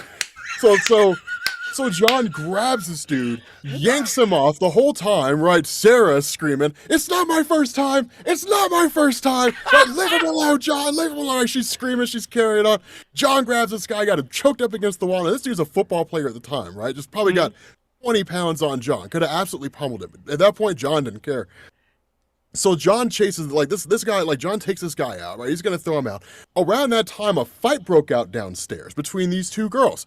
So we get downstairs. These two girls are fighting. One of them's pulling the other girl's hairs out. Like, Cheetos all over the fucking place. I mean, it was insane. So then, like, so like, John breaks up that fight. Like, that other guy is thrown out of there, right? He's like John kicks him out. His sister's pissed off at him the whole time. Then some guy comes running in. He's like, cops, cops, cops, right? So, like, we all go bailing out. So then Ricky, a buddy of mine, jumps the fence, right? This 6 foot tall, like wood fence, jumps the damn thing, only to find out this guy's just lying, you know, just messing with us and all that kind of stuff. So we're like, okay, so everything starts to calm down, right? Because you know how it is at parties, right? It's peaks and valleys, right? Shit pops off and everything calms down, and then shit pops off and it all calms down again. The same thing. So everything starts to calm down. Now here's the thing about Ricky. Ricky was a ladies' man. Right, and I don't know what it was, man. This guy could sell ketchup popsicles to a woman in white gloves. I don't know what it was about this guy, but he was great at what it was that he did. right? Great at what it was that he did. So the whole thing is this guy was a ladies' man. So Ricky's out back, drunk off of his ass, on a trampoline, surrounded by girls, right? Mhm. And so we're like, okay, like everything's starting to kind of wind down. So we're like, all right, let's all start heading back. Me and Chris, we're like, we need to start heading back. I don't know why I did that, young and naive, because if I'd be like, Ricky, you need to hook me up with one of them girls, man. But I'm like high school age at this time, right? So we start heading back. Like Ricky wants to drive, and we're like, no, man, you're not driving. So I was like, hey man, let me see your keys, and then we'll go start up the van and let it warm up. And he's like, okay. I take his keys, and I'm like, peace. Like I bail out. He's pissed off, and I was like, get back on the trampoline with the girls, man. So we head back to Chris's house. I still don't know how we got there, but we get back to Chris's house. Chris, of course, lives at home with his parents, all that kind of stuff. And so once we're in there, right, Chris's room was in what was basically the garage that had been converted to a bedroom, like a full-on bedroom. So I'm crashing, like I'm sitting on the computer on like AOL Instant Messenger back in that day, just drunk talking to people. Yeah, talking to people drunk on AOL Instant Messenger. So at that point, Chris goes upstairs, and then I don't see him. Chris's mom comes, right? Chris's mom shows up. She's like, Ricky! And I was like, Ricky's not here. Like Ricky's out at John's place, right? Because Chris and Ricky's mom, she knows who John is. So they're at John's place, we were at a party. She's like, y'all were drinking, weren't you? And it was just like, I was like, yeah, because I don't want to piss off Chris's mom, right? Like Miss Lena, she was a force to be reckoned with, man. Okay. So I was like, I mean, yeah, we were doing a little bit. She's like, I thought so. She's like, Chris is upstairs puking his guts out, right? Chris is puking his guts all over the damn place, right? So finally, like, everything calms down, right? Like, we end up going back later, like, the next morning after everybody's all hungover and shit. We pick up Ricky. Ricky comes back. Chris is grounded for a month. Dude, that party was one of the best parties ever because, like, here's the other thing. Little Josh, again, I don't condone underage drinking. And I cannot confirm or deny this had happened, right? This is the early 2000s, so statute of limitations, I'm pretty sure doesn't apply here. Little Josh, 12 years old. This kid got crunk, right? This kid got 12 years old, got absolutely smashed, right? Now here's the thing. This smashed ass, drunk ass 12-year-old kid turns into fucking Beethoven on like this fake ass electric piano that they have. The whole place is captivated, man. Right? It's like that scene from Family Guy where like Peter plays the piano like a pro because he's drunk. It's like that, right? So like all these girls are like, wow, he's amazing, right? He's incredible, that kind of a thing. And I was like, man, if Little Josh, because Little Josh, dude, that kid didn't give a shit. Dude, that kid he didn't like consequences didn't apply to him. Like one time we were in Laser Quest Center, Little Josh, like you had a ramp that came up to the top. This grown ass woman and her husband are like leaving and they're walking back down, right? Me and Josh are just kind of looking at people on the ramp, stuff like that. And in full view for everybody to be able to hear him, Little Josh is like, hey. I was like, what? He was like, look at that woman right there. She looked up for a second, like, what the fuck? And Josh was like, I'd hit that from the back. I was like, you're 12 years old, Josh. What are you even talking about? Yeah, Little Josh, dude, that kid was brazen, man. He didn't give a damn. Yeah, he didn't care. But no, that was probably my favorite party of all time, man. It was nuts. Yeah. Dude. It makes me nostalgic for the parties of like yesteryear because I couldn't do that shit. I couldn't do that shit now. I would die. I would die. I would be in the hospital the next day. I would have to be rushed. I'd have to be rushed to the nearest hospital and have to be put on like IVs and breathing machines and everything. So yeah. I wish I had the ability to do it. Now I just kind of just want to be a fly on the wall. I like being a fly on the wall at these sorts of proceedings, just so I can witness the craziness because I know I can't participate. Oh, I know, man. I mean, that's the thing. Like, it's not even I wish I could go back and relive those moments. I mean, I'm like you. I wish I could go back and just watch them. Yeah. Right? Yeah. Just watch those moments. Yes. Yeah. Ooh, watch this dude, man. Look, she's already 5 drinks in and ain't even 11 o'clock yet. Yeah, man. Oh my God. Because I mean, you guys remember, man, like some of the best moments, like some of the funniest moments to watch were dudes who were like competing over a girl. Oh Yes. yeah. Right? Those are the Absolutely. best moments. Like they're competing, Oh, yeah. and she's like playing both sides, right? And in the end, she just goes with the guy who ignored her the whole time anyway, And it's just like, right? It's like the 11th man, like that whole thing. And it's like, all right, A I dude guess. you never even saw the entire night. Motherfucker probably wasn't even at the party. Yeah. It's like, Yeah, it's like, nowadays, oh, man. dude, what is it? Yeah, like Mojo Quid, right? They don't throw Mm. parties like they did back. No, man. Now, like they throw parties and they talk about current events and shit. Right? Yeah, like no. back when we were younger, man. Like, dude, when we threw parties, man, we got. Now, having said that, there was a buddy of mine, and we'll call him Steve for the sake of this. He told me about because he grew up in the '80s. And he told me about parties that they used to throw. And he was like, "No, man." He was like, "There's a buddy of mine. He got so drunk, he came into the house, fired 5 shots off into the ceiling. He was like, bah, bah, bah, bah, bah." Okie dokie. Dude, that's what Yeah, man. that's the thing though. Parties used to be Oh, parties lit. aren't what they used to be. Parties are what No. now parties are different. Like I've been like after all the COVID shit kind of died down a little bit. Yeah, I've been to a couple like gatherings, nothing huge, and in most cases they're usually just motherfuckers talking to each other while they're drunk. That's all it is. There's no there's no chicanery. There's no like I don't know if either of y'all remember the movie. It was like an indie film called Kids. Yeah. Man, That's oh what my parties God. used to be like. That's Dude, what that parties movie was used to nuts. be. Dude, That movie was absolutely nuts. Insane. it Even is for its ruined me. time. Oh, Dude, for yes. its time, it was rated like NC-17. Yeah. When it came out, like it was in like despite dude, it was intense, man. Even now, it's still kind of shocking. Yeah. Oh no, You go back and it's watch an it. uncomfortable watch. It's an uncomfortable Yeah. watch. I don't. It's one of those movies that like I remember back as a teenager when that movie was out, and people being like, "Oh man, dude, did you go to the party? Yeah, man, I was at the party last night, dude. It was like kids. People used to say that shit, and at the time you're like, oh, that meant that it was a wild party. But if you say that shit now, you mean, ooh, this is a party with some really fucked up, like problematic shit happened. Very problematic things, like very inappropriate things. Yes. Like how in the hell did that movie get away with filming the shit that it filmed? Yeah, Like, it Surely was it violated some laws. Oh Yeah. no! You Yeah. can't make a movie like that. You can't. Yeah. You I can't mean, even screen a movie like that. Now. No, yeah. If they threw a movie out like that now, man, the world would explode. People Oh would go no! nuts. It's just ridiculous. I will say, and you know what? I'm kind of glad that this came up because this is actually a pretty awesome and organic segue. But I'm gonna fuck it up to read some super chats real quick. No, it's all good, man. Honestly, we don't need to go into the plot of Kids, so it's a great way to No. segue into something Oh else. no! All I will say is, anyone who has not seen the movie Kids, if you were in the chat, you've never seen the movie Kids, just look it up. Just look it up. It's God, dude, when did that movie came out? Let me see. I'm actually That was It was like 95. 90. That was it 95? It was 95. Ooh, Yeah, it was like in the early to mid 90s. man, dude. Okay, I just want y'all to understand something here. This was a much younger Rosario Dawson Yeah. and a far younger Chloe Savini. Like, just as, that's all y'all need to know. Just. It's wild.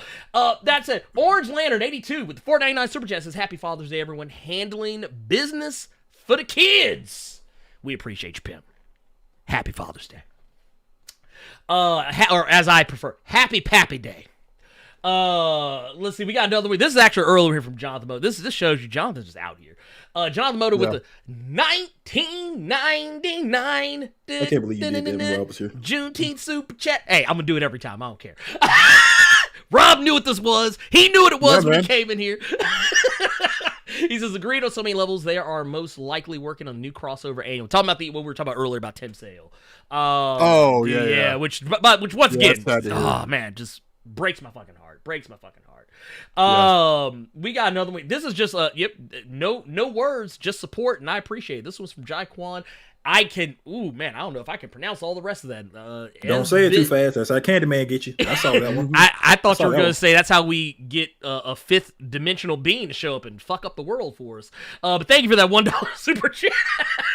Because I'm going to have to say that shit backwards to make it go away. We got another $2 one here from Jamal Simmons. It says, Rob, Blerd, Carter, comic books legendary with the red heart. We appreciate you. Thank you for that. Yeah, man, we're all legends. but you know Trinity. what? You know what? We are such legends, mind you, such legends that only here, right now, betwixt the three of us, will you hear stories about 1995 box office masterpiece Kids.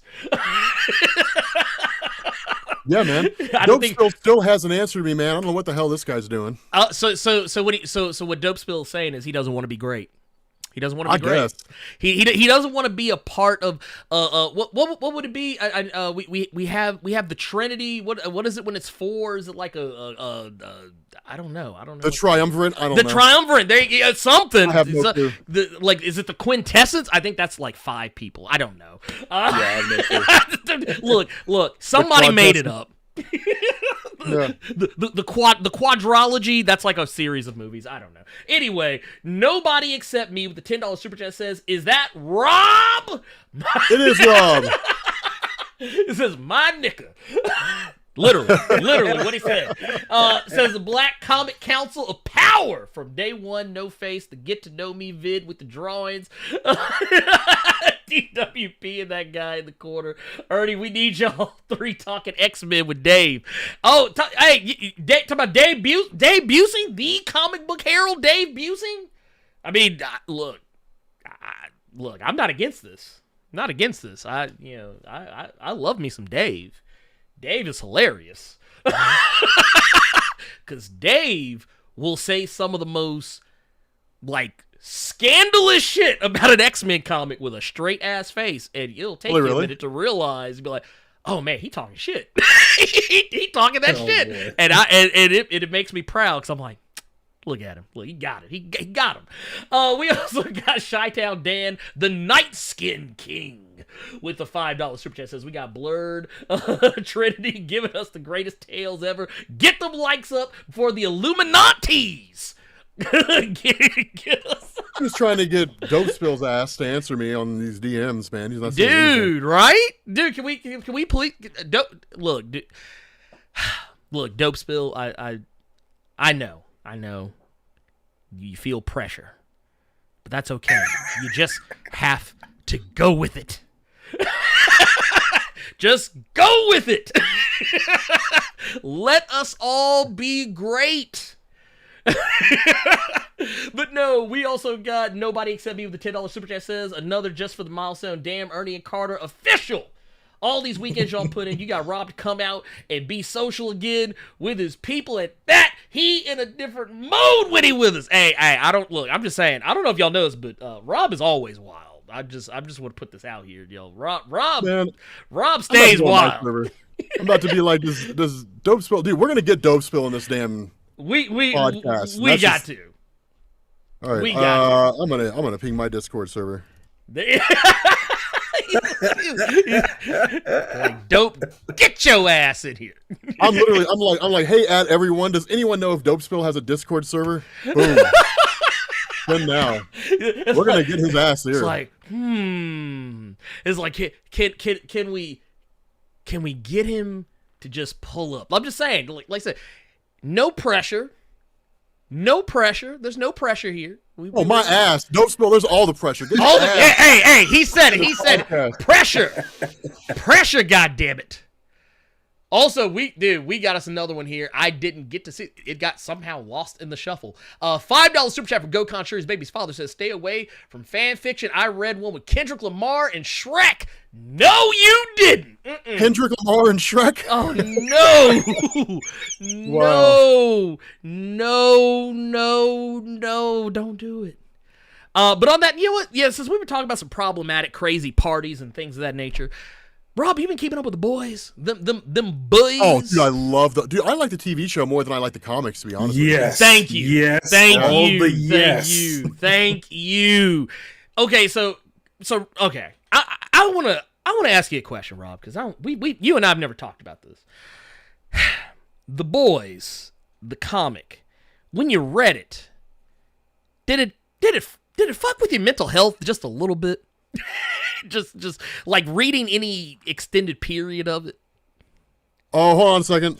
All right. Oh, wait. That All right, sounds like I'm on his Discord server. This motherfucker's playing Cyberpunk 2077. I don't even know anybody even played that game anymore. Look, get your ass off that Cyberpunk. Get your ass over in here right now. Look, Get off Cyberpunk. this man out here driving a car in the empty-ass desert. Get your ass in here right now. Get in this podcast. Get your ass in this podcast. What is he doing? What Yeah, is he Cyberpunk. doing? This man, Lord, See? Anyway, you know what? I will say this. The thing that I wasn't expecting, Okay. happened just over these past couple, more specifically this most recent episode of The Boys. So Carter, I think you and I kind of talked about this a little bit. We talked about the legend. Yeah. How we were like, oh man, I don't know if they'll ever actually do it. Well, guess what, y'all? They did it. They brought him in. It ain't the same. It ain't the same legend though. You know, They did the legend with a twist. With a twist. He's not the Stan Lee inspired legend. no, He's that's more the like thing. yeah. I didn't even mind seeing Paul Reiser play the legend. He was a great person to play that role. The whole value of the legend is that like he's the information broker.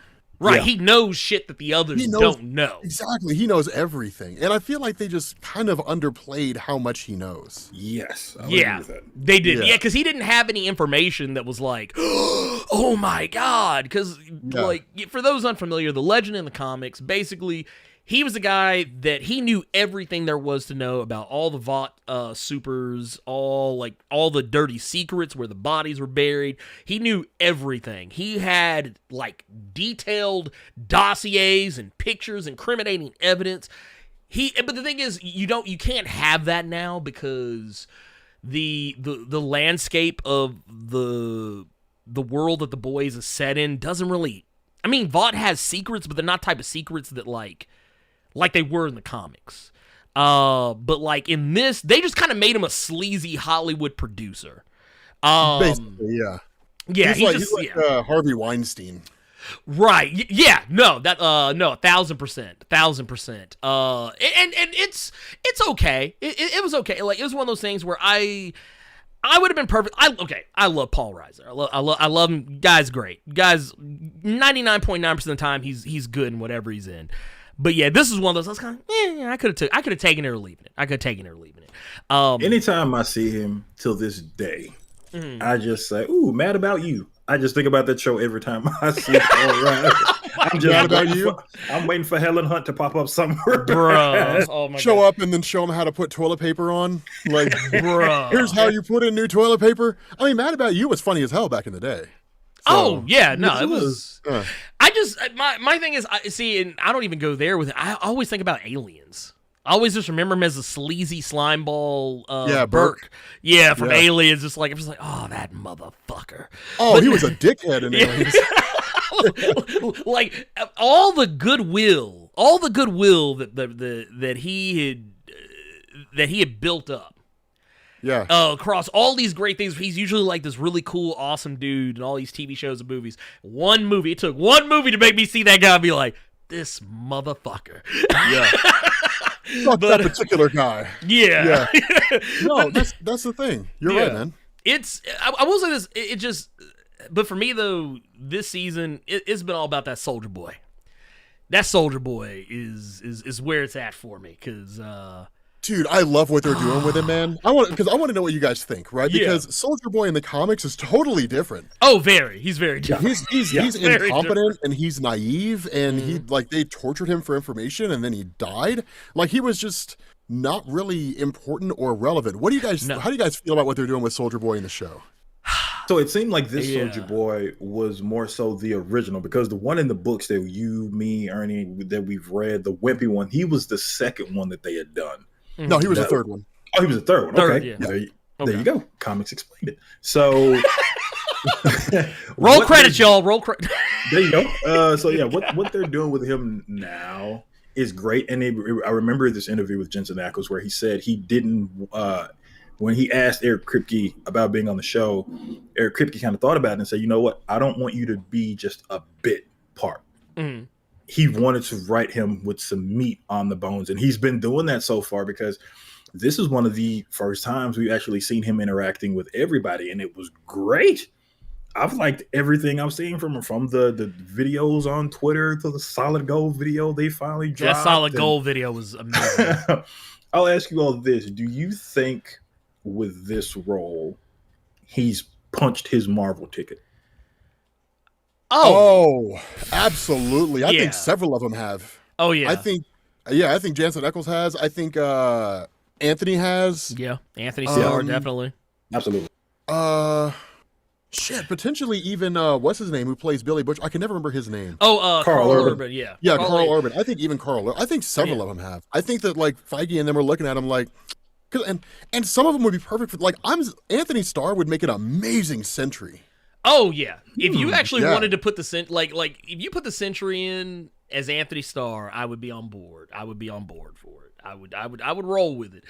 I even like man, what's the girl's name? Oh man, the girl who plays Starlight.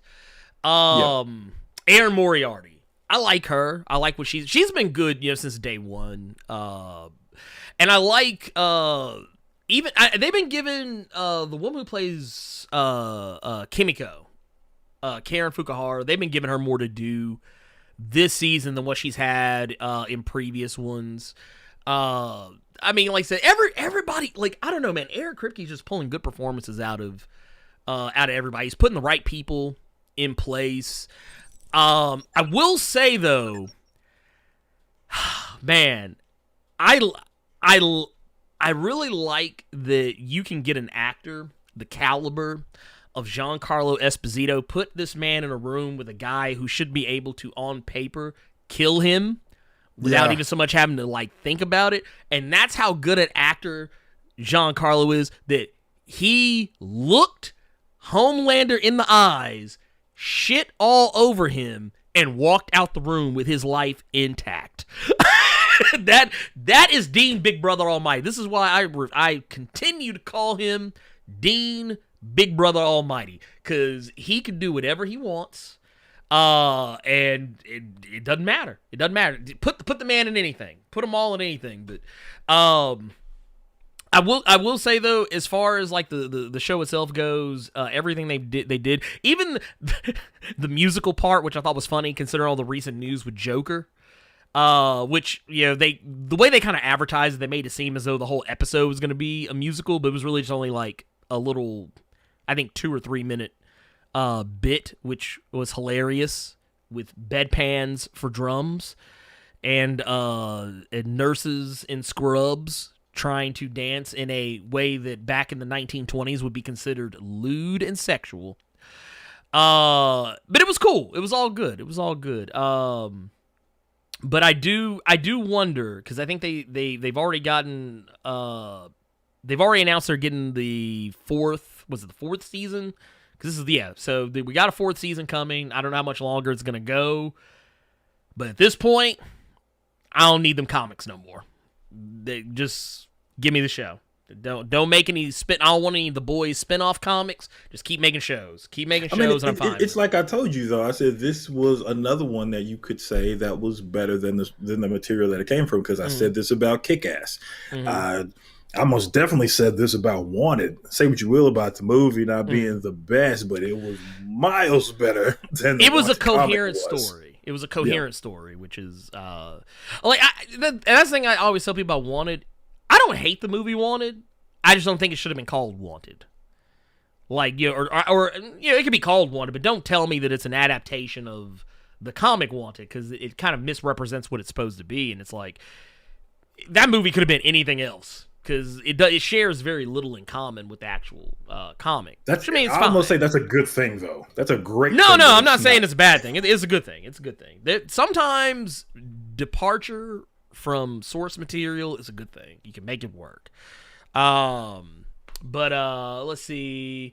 While we're sitting here, let's because we already talked about Ezra's dumbass. I don't want to talk about him anymore. He depresses me. We brought up we were talking about musicals. Joker. Rob, what do you think about the news? I mean, Joker 2, obviously got announced. Lady Gaga apparently in talks or has joined, supposedly as the Joker's ex, Harley Quinn. What'd you feel about that, Pimp? I feel like I'm trying to get a hold of Dope Spill to get his ass in this podcast, man. he's like, where that motherfucker? I mean, at this point, it's just the principle, man. Like, wait a minute. Now it's just a personal mission. Wait, hold on. Let me see something here. Let me see. Let me see. I wonder. How the hell do none of us have this guy's phone number? I have no. Dude, you know what? Let me tell you something. So when I first got into the YouTube game, and maybe this was probably the worst possible time to do it, but I remember I hit Dope Spill up, and it wasn't like a, hey man, can I work with you? It was more just I was asking him for advice about something, and because I think at the time when I was starting, he was closer in following to where I am now. So I was like, let me I want to pick his brain. And never got a response. So just and every other time I've tried to hit him up since, I've never gotten a response. So I was like, I'll take the hint. I'll take the hint. But now I'm blowing him up. Yeah, man. How the hell do we not have this guy's phone number? That's what I want to know. That's what I want to know. Look. Like, I feel like I have everybody's phone number, right? I've got like Uncaged Games. I've got his phone number. I've got fucking Charlie at Emergency Awesome. I've got all these phone numbers. How the hell do I not have the phone number of Dope Spill? Look, I see. You know what? And see, I just want y'all to understand something. I just kind of my heart skipped a beat there for a second. Like, just this man's dropping names. Like, man, dude, I'm sitting here like I'm looking at my phone like I don't have Charlie's. I would text Matt Ramos, man, but that motherfucker's always busy. Dude, he's like one of the coolest guys ever. Like, if you guys ever get a chance, you ever get a chance to like meet Matt Ramos? He's really cool. Like how he appears in his TikToks and his YouTubes, that's exactly how he is in real life, man. He's just vibrant. That I always like to hear that too, because that's actually a big pet peeve of mine. Is which I mean I get because some people they have to kind of put on a show, that's what they do, but like I'm always like, oh man, like, I'm pretty sure that dude's nothing like what this is put on a show. No, Matt's really like, cool. It is like, but no, I like hearing that though, because that's what I like people to because I think Carter could probably agree to it to some extent, like because Carter, we've known each other outside of all this stuff, and it's like we're generally, you meet us out in the world, this is about what you're gonna get. If we're both in the same room, very likely even more so what you're gonna get. And not even for bits, just like it's just is what it is. But dude, this guy is immersed in cyberpunk. Wait, is he? Wait. No pings or nothing, man. Like I've hit this guy up on Twitter. I sent him a DM on Discord. I asked his moderators to hit this guy up. Dude, this guy is lost in his own world, man. Man, Jesus. look, and here I'm because I don't think I have his. I don't have any of his Discord. So I know Uncaged Games. The Urban Prince of Strong Style. Yasukin Drift. Yeah, that's one hell of a name. No, me and Uncaged Games, man. We've got like an ongoing feud in Jenga. So like every time we get together, it started because we were invited out to like a Warner Brothers event for one of the Mortal Kombat games, I think, or something. But we were invited out for like a Warner Brothers event, and so it was myself and it was him. Got a couple other guys. I think Jaror at one time, and we were all dicking off, and I was like, dude, you want to play some Jenga? And and Cage is like, yeah, man. He's like, I'm down. So like he and I started playing, and then I won, he won, and then I won, and so he challenged me to a rematch that we didn't even get to have. So then the next time we got together, we had another rematch, and we had that match, and then I won again. And so I was like, okay, this has got to be a thing. So like every time we get together, we always end up playing Jenga and drinking. Yeah. It's legit. It's one of the fun things that we have. It's just a constant rivalry in Jenga. Dude, oh my god. So you know what? Dope. I put it out here. I put it out here. All you gotta do is just show up. We'll let you in the front door. You ain't gotta give a password. You don't gotta know anybody. Oh, we're gonna bring his ass on here, man. Get your One way ass or in another. here. If this podcast keeps going for another 12 hours, come hell or high water. He's we're gonna get. his He's ass gonna on get here. it. Look, I'm gonna tell you what. No, we're not gonna do that. It ain't gonna go. I ain't gonna let it go that long. But I will say, No. you got till. Let's see what time. Yeah, I'm getting a pedicure at 3 o'clock. So Yeah, I'm about to say, you gotta hand your business. Oh, dude, pedicure. Let me tell you something, man. Don't. Oh, it'll change your life. It'll change your pedicures. life. Yeah. Pedicures are legit, man. Let me tell you something, man. You go and get a pedicure, you go to the right place, man. It's Oh no, I've fallen asleep in the chair before. I'm not so I'll just pass out because like I'll be relaxed. Oh, dude, it'll put you just ass to sleep, man. Look, Oh. I don't want. I'm not trying to stereotype. Harder, man. It's Go get a usually an pedicure, man. Asian Change your lady life. that gets me. I'll Yeah. just be like, It's always. Oh, dude, let me tell you something, man. I went to a pedicure once. Got my feet done by a white woman. I'll never do that shit again. Look. Look, White chick never. named Amber. I'm never gonna do that again, man. You want to go to the Asian people? You want to go to the Asian folk? Look, nah. See, she didn't know what she was doing. She didn't know what she was No. doing. I'm telling you, Carter, man, go get a pedicure, man. It's gonna change your life. It will Dude. absolutely change your life. No, you gonna be fancy. You gonna feel fancy for a whole 2 or 3 days. You'll come out feeling like $1 million, man. Like I said, have done it before. Enjoyed it almost too much. I'm just like, I can't go too often because Yeah. it just like I said, you get too used to it. I would feel pampered. But definitely on days where I want to feel a little pampered, I'm like, yeah, let's go ahead. Oh yeah. Go ahead Get and that tighten green these feet tea up. wrap. Get that green tea wrap, man. Oh, dude, it feels good as hell. Carter is done with us. He is absolutely done with now, us. Carter, also don't pay attention to the marketing shit. You go there and get a pedicure, they'll be like, we use oils. They go all the way back to the ancient. Like, no, they don't. No, man. they don't. They got their shit from the beauty section of Walmart. Don't Look, believe that for 1 second. Carter, you know that Sally's? Remember that Sally's beauty supply store? Yes, yes. You know they got the Wow. look. They literally just left Sally's beauty supply. Don't let them lie to you like that. Don't. Let them lie to you. that's they tried that shit on me once. They were like, I was like, what is that? And they were like, oh, these are oils from ancient China. I was like, that ain't nothing but No, shit it butter. ain't. No, it ain't. You lie. Come to my ass. I saw that shit at Sally's Beauty Supply right next door. Look, I literally just saw you pull up with the receipt in your hand. Don't lie to me. You didn't get that. You did not import that from the motherland. Get your ass on somewhere. No. But no, Carter, real quick, because I know you were pretty high on this last week. What did you think about the? Do you want your Harley to be Lady Gaga's? Do you want it? Because I don't know if the acting is there. I know the voice is there, and if rumors are true and they're gonna make the Joker sequel a musical, I know she would kill it when it came to that end. I've never actually seen her. I know she did A Star Is Born with Bradley Cooper, but I never watched it. And, Wonderful show. Or wonderful movie, rather. okay. yeah. I think she did American Horror Story too. I think. Did she? I believe so. I believe she did at least one season of it. I remember people making a big deal about it, but I don't know if she was on there for any long stretch of time. But let's see here. Yep. Lady Gaga. Yep, she was on. You know what? Yes, she was. She was a vampire or something. Yeah. Yes, she was. So okay. So I'll say this, and this is what I said last week. I was high on Joker because I enjoyed the film and didn't think it needed a sequel. That was my thing. Some things can be one and done, left alone. That's what we're talking about comics here. We've seen and read several miniseries that once they were done, they were done. Yeah. So I'm fine with that.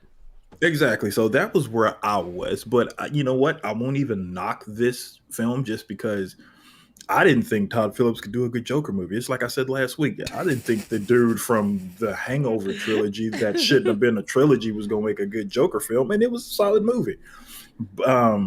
With Lady Gaga, you're going to have that star power there. So you're going to most definitely have asses in the seats who, if anything, just want to hear her amazing voice. So I'm gonna wait and see what happens, because all we know right now is that there was a script that's done and Joaquin Phoenix is being talked to. That doesn't necessarily guarantee that a movie is going to be done. There was one Hancock movie and everybody wanted a sequel, and there was a sequel on the table and it never happened. So we don't really know if this Joker sequel would actually come to pass. WB and DC got more things to worry about than trying to get a film off the ground. We gotta just hope to get the next two out. Look, if we'd have gotten that second Hancock movie, Will Smith might not have slapped the fuck out of Chris Rock. You never know. There's no, he another absolutely Earth. would have. He absolutely would have. Look, because he would have been Hancock for real. Actually, no, the only thing that would have changed, instead of being in a suit and tie, he would have came dressed up just like Hobo Hancock. That's what he would have done. With a liquor bottle in his hand? Yeah, with the glasses on, the beanie and everything. With the 5 o'clock shadow. Yeah, that's the only thing that would have been different. Then they really would have had reason to think he was crazy. Bringing some liquor and all his problems to the, to the Academy Awards. Yeah, I mean, I don't know, Rob. What are your feelings on a Joker sequel? What do you are you into it, or what do you think?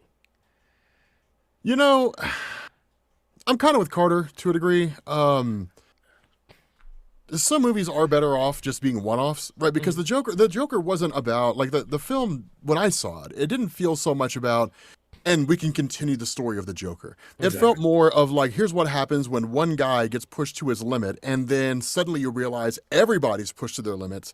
They were just waiting for that one guy to finally do something and to give them the courage to do something as well. It was more of a critique on society than it was so much as a singular guy. Having said that, I would love the idea of them doing a sequel. I mean, I would watch it. The problem, and what I struggle with is, but like, what's the point though? Yeah. Right? Like, why would I invest my time and money getting attached to Joaquin Phoenix as the Joker if all they're going to do is flashpoint it all, clean slate it all, and none of it matters anyway? Right. So literally, it's building a house, or it's moving into a house that's sinking into the ground, right? It's like, why would I do that? You know, why would I, attach my horse to that carriage? So I don't know. I mean, I'm sure it'll be great. I may go see it just for the sake of having seen it and to be able to participate in that conversation. Is kind of my job right now, anyway. Yeah. But in the end, despite the fact that it exists and I can make content about it, it's kind of hard to care about it, knowing that nothing that's happening in that movie is going to be of any particular relevance in the future. Right. So that's kind of my stance on it. And you know, and with that even being said, with everything going on with the whole Ezra Miller thing, like, it's like at this point, we may not get a Flashpoint movie. We may just get a memo, a social media post that says, "We have rebooted the DCEU." Bruh. Good day. We gotta do that shit, man. That's it, man. I mean, it's Warner Brothers, right? Like, I mean, they can market that, right? I mean, if they got it together, they would just be like, okay, guys, so basically our movies have been kind of a hit and miss, right? Some have been ass. Some have been good. We're just kind of a disorganized, chaotic mess. So you know what we're going to do? We're just going to clean slate everything. And people would, because here's the thing, right? I mean, a lot of people kind of look at that and they say, well, you can't do that, right? I mean, you can't, like, with Ezra Miller, for example, you can't just change the Flash out with somebody else. Can't we, though? Because literally Terrence Howard was James Rhodes in one movie. And then Don Cheadle became James Rhodes after that. And you know what people did? They said, that's interesting. And then continued along the rest of the movie. And that was it. Right? You didn't see anybody coming out and saying, you know what, the entire continuity of the MCU is thrown off now because Don Cheadle is James Rhodes instead of Terrence Howard. If anything, people were curious as to why the hell it was Terrence Howard didn't come back. There's no curiosity here with Ezra Miller because this crazy asshole stuff is out there for the world to see. How come Ezra Miller got removed off The Flash? Because he's been doing nothing but a series of crazy things, and then he groomed and kidnapped a kid and took off to some part of the world and says he's in the multiverse. Guy's obviously losing his shit. Oh, yeah. Makes perfect sense to get rid of him as a Flash. Nobody's going to ask questions about that. But I don't know. I mean, I have no idea what I was talking about in the first place. The point that I'm making here, I totally, dude, I got ADD so bad. So like, I hate tangents and forget how I got onto that tangent in the first place. Like, it takes like concentrated effort remember what the hell it was. Chat, what was I talking about before? What were we talking about? Before all of that, I don't remember. Monumental Comics made a good point of just like how many Batmans have we all seen? Yeah, exactly. So this Yeah. wouldn't be that odd to just yeet Ezra Miller out of here. Robert Pattinson is what, the 11th millionth Batman? Yeah. By this point, I mean, it's an exaggeration, but just saying it's okay. It's okay. I can have like, because here's the thing. It's kind of like I look at this stuff. I always like to use Ninja Turtles as an example because every iteration of Ninja Turtles is always different from the one before it. I grew up with the old school, like all red bandana, black and white comics. Like the OG, Kevin Eastman, Peter Laird stuff. I saw old that. school, man. Yeah, I saw that comic before I ever saw the actual cartoon, just because going in and out of comic shops as a kid. And then I saw the cartoon, I was like, oh, this is very different. But it was fine. I was a kid. I just went along with it. And as the Turtles have changed over the years, I'm just like, oh, okay, cool. It's a thing. I mean, it changes. It's a thing that happens. Batman changes.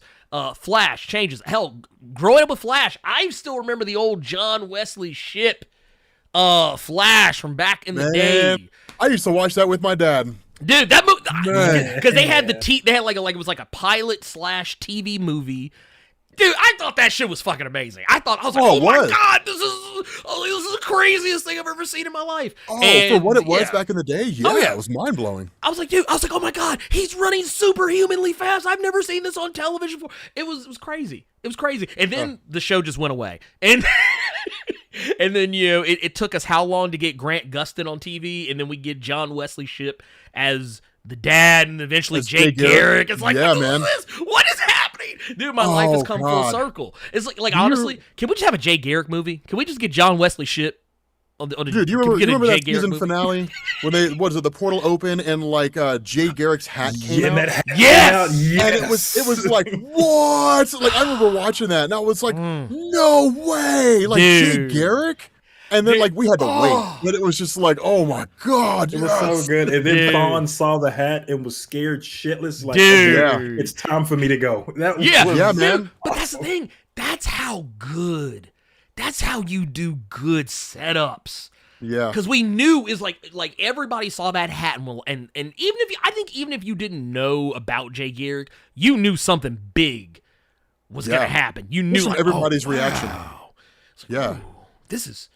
It's kind of like was it when you go see when people saw Avengers for the first time and you see that first that stinger, you see Thanos turn his head and like maybe 30% of the nerds in the theater just were like, oh my god, and then there's like a whole bunch of people like, huh, who's this guy supposed to be? I don't know, but everybody else is excited. That's what it was.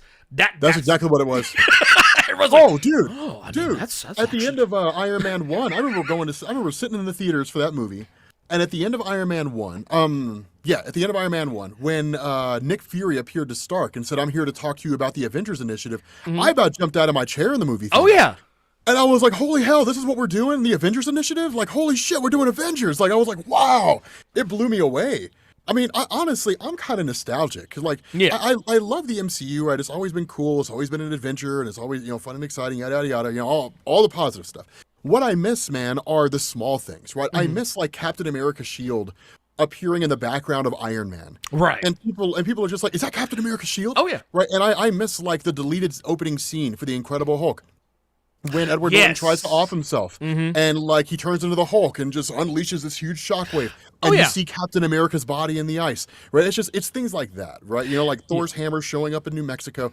I miss those small little things, and it feels like that's been lost, right? They're we don't so get them anymore. We don't get them anymore. No. We don't get them anymore. And and I get maybe we're kind of evolving past that, but honestly, it's the small little things like that made all the difference when it came to those, because honestly, that was a big part of why those movies succeeded. Right, you went to the movie for the plot, but then it almost the post-credit scenes and mid-credit scenes almost became like a part of the films themselves, right? Like a character in the films themselves. Like everybody stayed for the mid-credit scenes and everybody stays for the post-credit scenes, and everybody does now. But after the Eternals and after Doctor Strange 2, which is kind of exciting. I mean, it's weird to sit down and say like Loki was more exciting than a Marvel movie, Doctor Strange 2. Yeah. And WandaVision was more interesting than Doctor Strange 2, as cool as they were. But that kind of, maybe it's nostalgia talking, right? Because nostalgia's strong. But... I will say this, though. You're not wrong. I do feel like it is lost. Like, we don't get, like, you mentioned that all the other stuff. One of the things that got me, and this was just because I was always this huge Black Panther fan growing up. I think it was Iron Man 2. There is a point, it's such a blink and you'll miss it moment, but there's a reference to Wakanda in Iron Man 2 when they're like, talking about vibranium and this, that, and the other, like, or, the stuff that the shield's made out of, whatever. That stuff, like, made me jump. Because I was like, oh my God, because this was, like, still, like, we're talking Iron Man 2. So this is literally years before we even got an announcement they were even thinking about making a Black Panther movie. Before we knew they were even going to do anything with him. Right. Like, so it was just, it was all hearsay at that point. It's like, oh, this is just, that's probably just some little fun, dumb thing they put in there just for, the two nerds in the room that actually know what's going on. But then you flash forward and it's like, oh my God, now it's this huge $1 billion motion picture phenomenon. It's like, oh, well, damn. I do kind of feel like the TV shows, and I know some people were really dismissive of it at first, when those TV shows first hit, but I think this, and I know some people will probably disagree with me, but I feel like television, I think that's the way forward from now on. Like, absolutely. Like, do the movies for the bigs. Like if you want to make an Avengers movie, yeah, put that in theaters.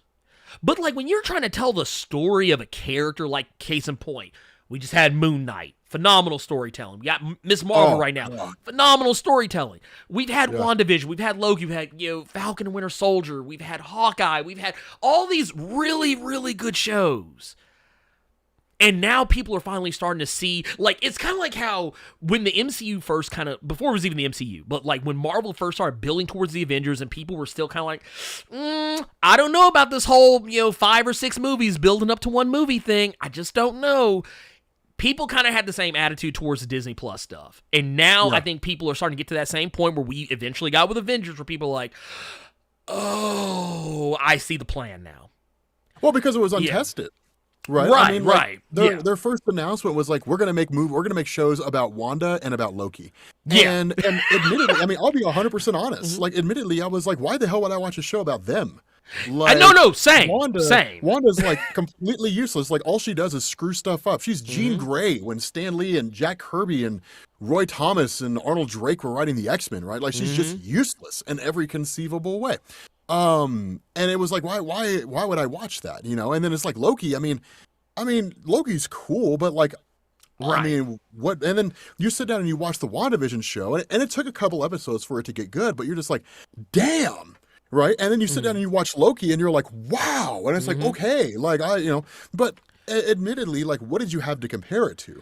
Right. X-Men the animated series has been off the air for 30 years, right? I mean, you don't have Batman the animated series anymore. The live action comic shows you do have are low budget shows, right? The Flash is low budget. Green Arrow is low budget. Legends of Tomorrow, Black Lightning, all that stuff is low budget.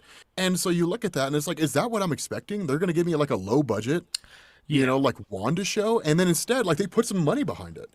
And so again, at the time it was untested, but no, dude, you're 100% right, Ernie. Like, it really is TV shows. Like, I have a video coming out today on Geek Culture Explained where I'm talking about how to basically reboot the DCEU. And my thought is the big event they need to focus on is Crisis on Infinite Earths, right? If we're really resetting everything, if we're wiping everything clean and we're going to flashpoint it all, then we're basically going to pretend like the existing Crisis crossover never happened. Right. So I think that was great potential that they totally screwed the pooch on. But but I would do a Crisis event. Well, if you're going to do a Crisis event, you got to have alternate realities and things like that. So my thought was basically take the name Crisis, turn it into a story where Darkseid is just obliterating worlds or killing superheroes or whatever you want to do with it. The post-credit scenes of the movies are things like Earth 2 comics when Steppenwolf killed basically the Justice League on the Earth 2 world, and then the post credits just show the things that like Darkseid's doing.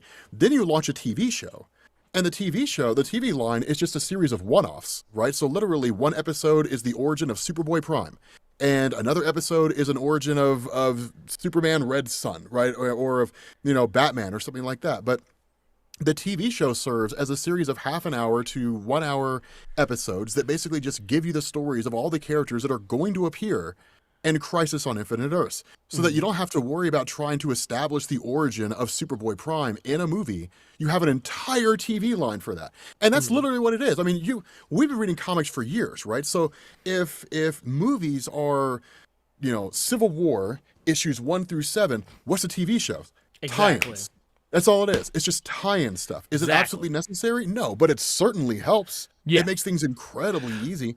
So yeah, that's well, even doing one shots. Right. Even doing one shots, like what was it? We have the was it Werewolf by Night? That's supposed to be like a little one shot. Dude, I am so excited for that show. Like, that's this is the type of stuff that I want to see because. Oh yeah. It's not a whole show, so you don't have this whole I got to commit to maybe 5 or 6 episodes, which isn't even really a lot. But if they want to do 5 or 6 episodes, I'm sure they could, and I'd be perfectly fine with it. No, I thought Werewolf by Night is he not getting a whole series? It's supposed to be just they called it a one shot, like a Halloween special. Okay, but the thing is, my thing with it is that I kind of want them to test this stuff out. I'm sure this is what this is, but I feel like, just like how we got a 1 to 5 issue of Juggernaut, we get a 1 to 5 issue of Taskmaster, we get a 1 to 5 issue of maybe an Iron Fist or a Shang-Chi or whatever. Do this stuff more often. I feel like that is where you're gonna, because a TV show you can do so much more. You do so much more with the exploration to the character that a movie, you're going to rush.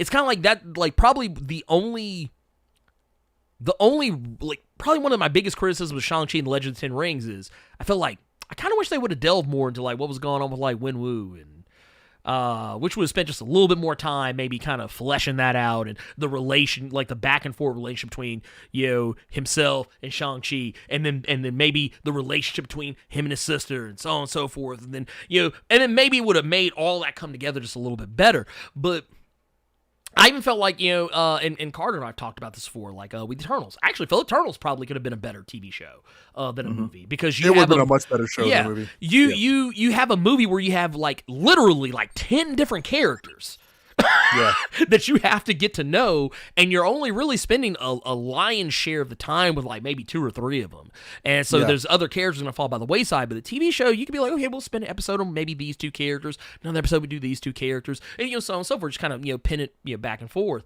But they didn't go that route, and I kind of know why they didn't go that route, and I get it, but I kind of wish they would have went the other way. This would have been the time to say, no, let's not stick to the plan. But if they decided, which I don't give, I just want to make sure I say this with my whole chest, I don't give a flying fuck about the Inhumans. By any stretch of the imagination. No one cares about the Inhumans. No one, the Inhumans don't even care about the Inhumans. No, the Inhumans suck, man. but if you told me, hey, we're making a new Inhumans TV show under the current MCU banner, we're gonna do it right. We're gonna bring back Anson Mount. And we're gonna and we're gonna do it the way it should have been done in the first place. It's not gonna make me go read any Inhumans comics, but I'll tune in for the show. Go read the show. I'm not gonna go watch the show either. If they come to me and they're like, "Hey guys, we're making a new Inhuman show," I would be like, "I don't give a damn." I mean, I would need to see some reviews kind first. Of cool sometimes, I guess, but I'm not gonna go see anything that has to do with the Inhumans. Okay, they had a chance to make the Inhumans interesting, and which is a virtually impossible feat to do. Yes, right. Because they're budget X-Men. Well, they're budget. They're budget X-Men and Kmart Eternals. That's what they are. Yeah, they're a poor man. The Inhumans 100% are a poor man's X-Men. Hey guys, so let's create a story about people where you expose them to what's basically gas. So we're literally gonna gas them.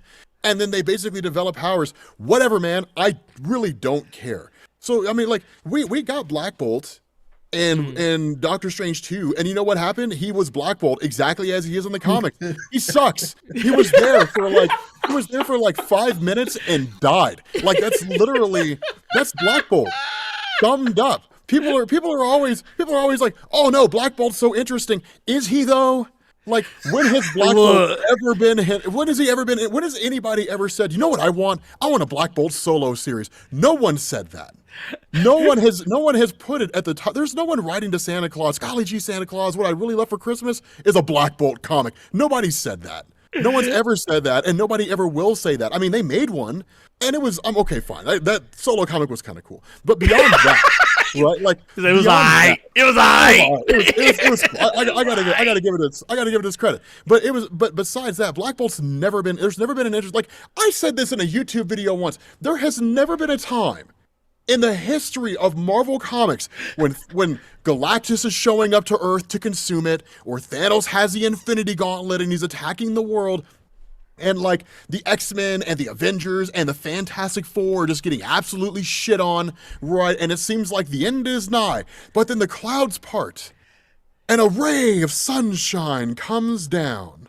And with what almost seems like his last dying breath, Iron Man looks to the sky, and renewed hope fills him as he sees that Black Bolt's here, and the day is saved. That's never happened. No. That's never going to happen. No, it's Right? never going to happen.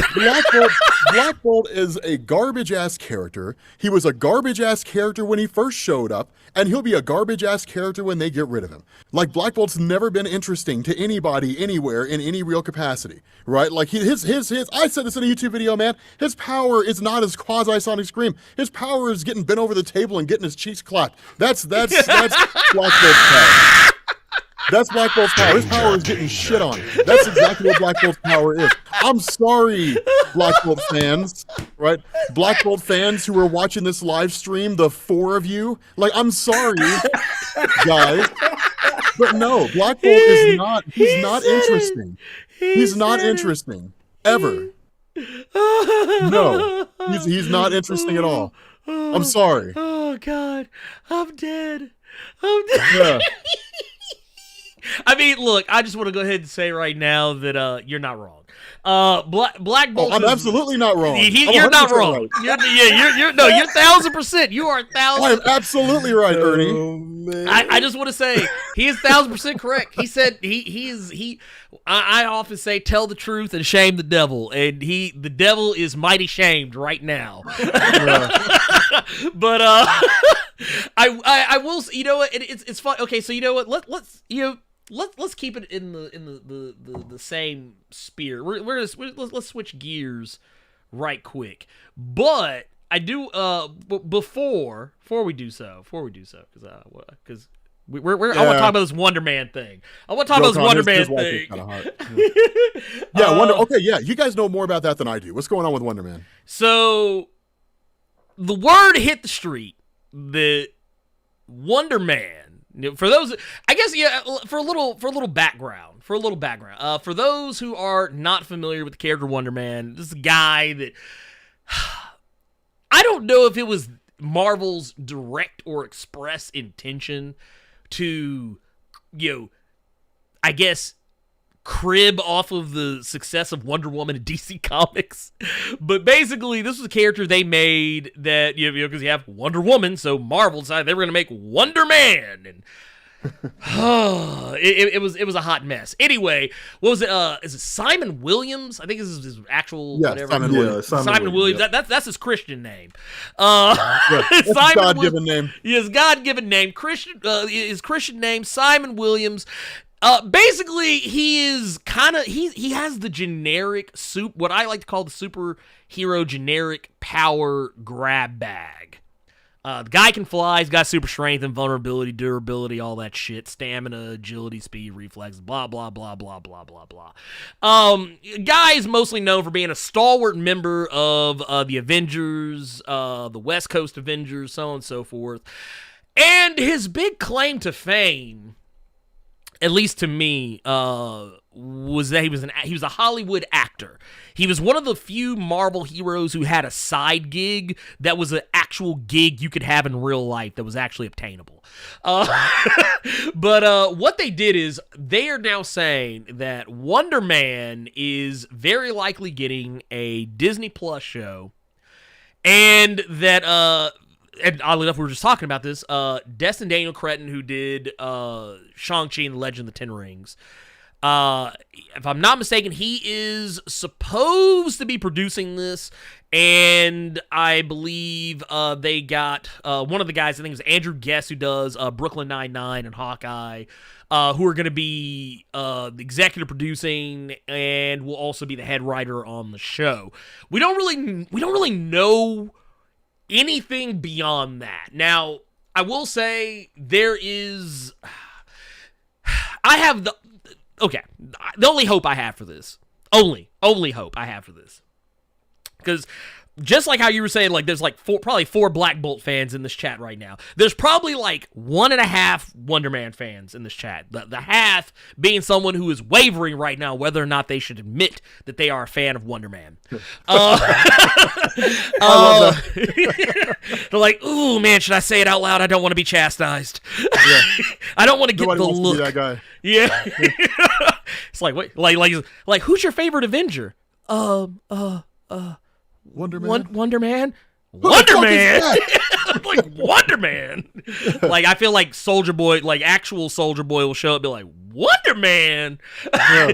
But no, Wonder Man is a character who technically already debuted in the MCU, albeit it was in deleted footage. Nathan Fillion did a cameo appearance in what I believe was just a movie poster in Guardians of the Galaxy Volume 2, where he was supposed to be portraying a Wonder Man as an actor, but this is him as an actor in supposedly in a movie about Tony Stark, where it's supposed to be like a Steve Jobs style deal.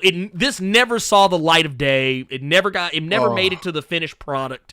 But I'm kind of hoping are they going to go with Nathan Fillion? Are they going to say, hey, Nathan, you did already do this. Are you going to come back and do this? I don't know if they're going to do that. I don't know if they're going to bring Castle down to do this. I don't know if they're going to go and grab this motherfucker off the set of the Firefly reboot that is never happening. It's not. We just all need to accept that. We all need to, as much as it hurts. As much as it hurts. Yeah, like I said, it hurts me the most, but I got to say it. Yeah. But no, I mean, do we even want a reboot of Firefly? No, God, no. Yeah, I don't want a reboot of it. Like, I just want to remember it as I remember seeing it. Yes, that's it. And call it and ignore Serenity, and then we'll call it. Yeah, we'll just look. No, Wash is okay. He is okay. There's nothing wrong with it. But no. I don't know if they're going to go with this, and the rumor around the campfire is they're going to do this as like a satire of Hollywood. Which, dude, you have to. Like, I want that. If you're going to do it that way. Don't do it any other way. There's no other point. Because Wonder Man is not interesting. I'm sorry. The fact that they have the writer from Brooklyn Nine-Nine and Community helmed to be on this show. Yes. I guarantee you, we're going to see a lot of fucking jabs at the West Coast Avengers. Yes. Which you should. We're going to see a lot of jabs at the fact that the Avengers is fucking stupid. Yes. And I guarantee you, I bet any amount of money, he is going to be thirsting after Wanda at least every episode. Oh, yeah, no. Well, can we be honest? Can we be honest real quick? The best parts of Wonder Man reside in Vision. Let's just... it's brain patterns. Yeah, it's brain patterns. The best parts of Wonder Man are in a much better character. Now, I will say, the best depiction of Wonder Man, for those of you guys who are curious, who have never seen it, the best depiction of Wonder Man was in House of M. Yeah, okay, He was done incredibly, because it's literally, like, I imagine the show is going to be based heavily off of how he appeared in in House of M. Yeah, honestly, I hope that would be the case. I would hope that would be the case because, honestly, why else would you do this? I need to let my dog out real quick. Oh yeah, dude, go ahead and your business. But I guess on that, let's read some super chats real quick while we're here. Let's do that real quick. We got one from Legion. Hey, Legion's here. Legion showed up. We got 199 from Legion. Says Rob Core and Blerd, my two favorite comic book YouTubers. That's right, we're in the same place at the same time, technically. T-Mac 02 84 with $20 super chat says, hey, okay, I thought I was hearing things. Peace up, Rob. I rock with Blerd. Rob Carter, Doseville Heavy. Had to show some love for my workout. Keep doing y'all thing, Kings. We appreciate you. You keep doing your thing, King. We got K-Pock here with a $5 super chat says, Blerd, Carter, Rob, legends. Here, I'm going to save this one. I'm going to save this one for Rob when he gets back because I want to see what he has to say on this one. Let's see here. And let's see. We also got another one. It said Carl Urban says would make a good Wolverine. That's what we're talking about. Carl Urban on the boys. LJ Brown with the £5 says all I gotta say to you guys about the boys is termite. Dude, LJ has not let me live termite down.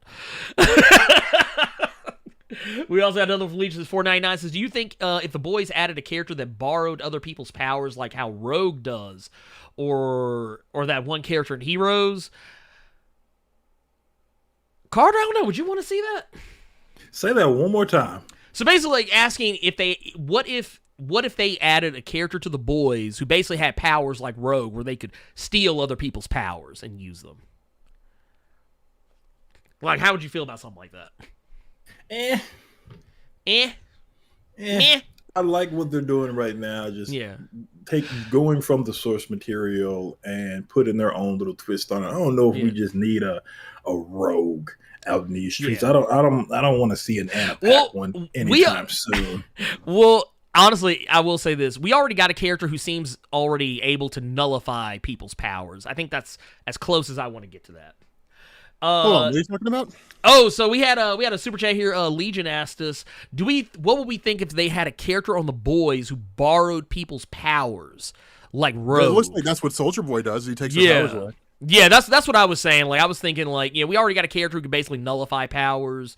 I think that's as close as I want to get to the Rogue, and the country-isms of Rogue.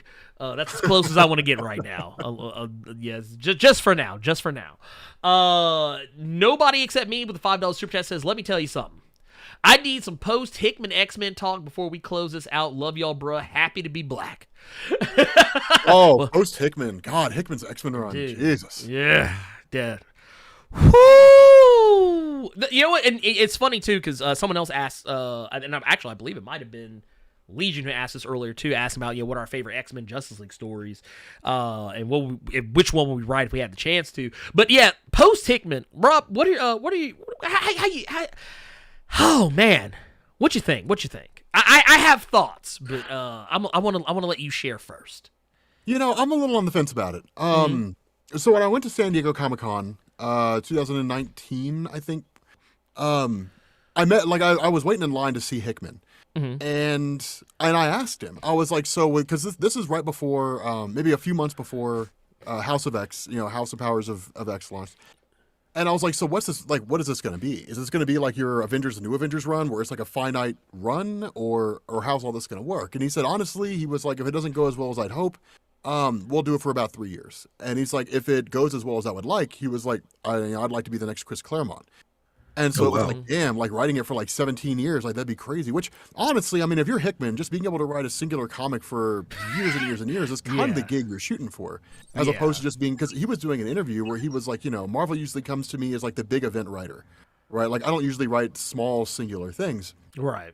I don't do a single Inhumans run, one, because the Inhumans suck, and two, because, it's not a great big huge event thing. And so only the best for Jonathan Hickman. Only the best. He didn't say the Inhumans sucked, but I mean, but we knew he meant it. Yeah, that's exactly what he meant. He, wink, wink, nudge, nudge, hint, hint. So, no, but it's, in all honesty, I mean, it only lasted about 3 years. It was sad to see him go, because I really wanted to see what all he could do and how long he could do it for. Because even though he did kind of end it on a sort of finality, it did feel like there was more that he wanted to write, and there was more he wanted to have going on. Having said, felt like a rush to the end too. It felt like a rush to the end. It really did. It felt like, I don't know if it was the whole 3 moons, 3 moons, 3 worlds, whatever it is that he's doing with Scott Snyder and all those guys. Mm-hmm. I don't know if that's the case.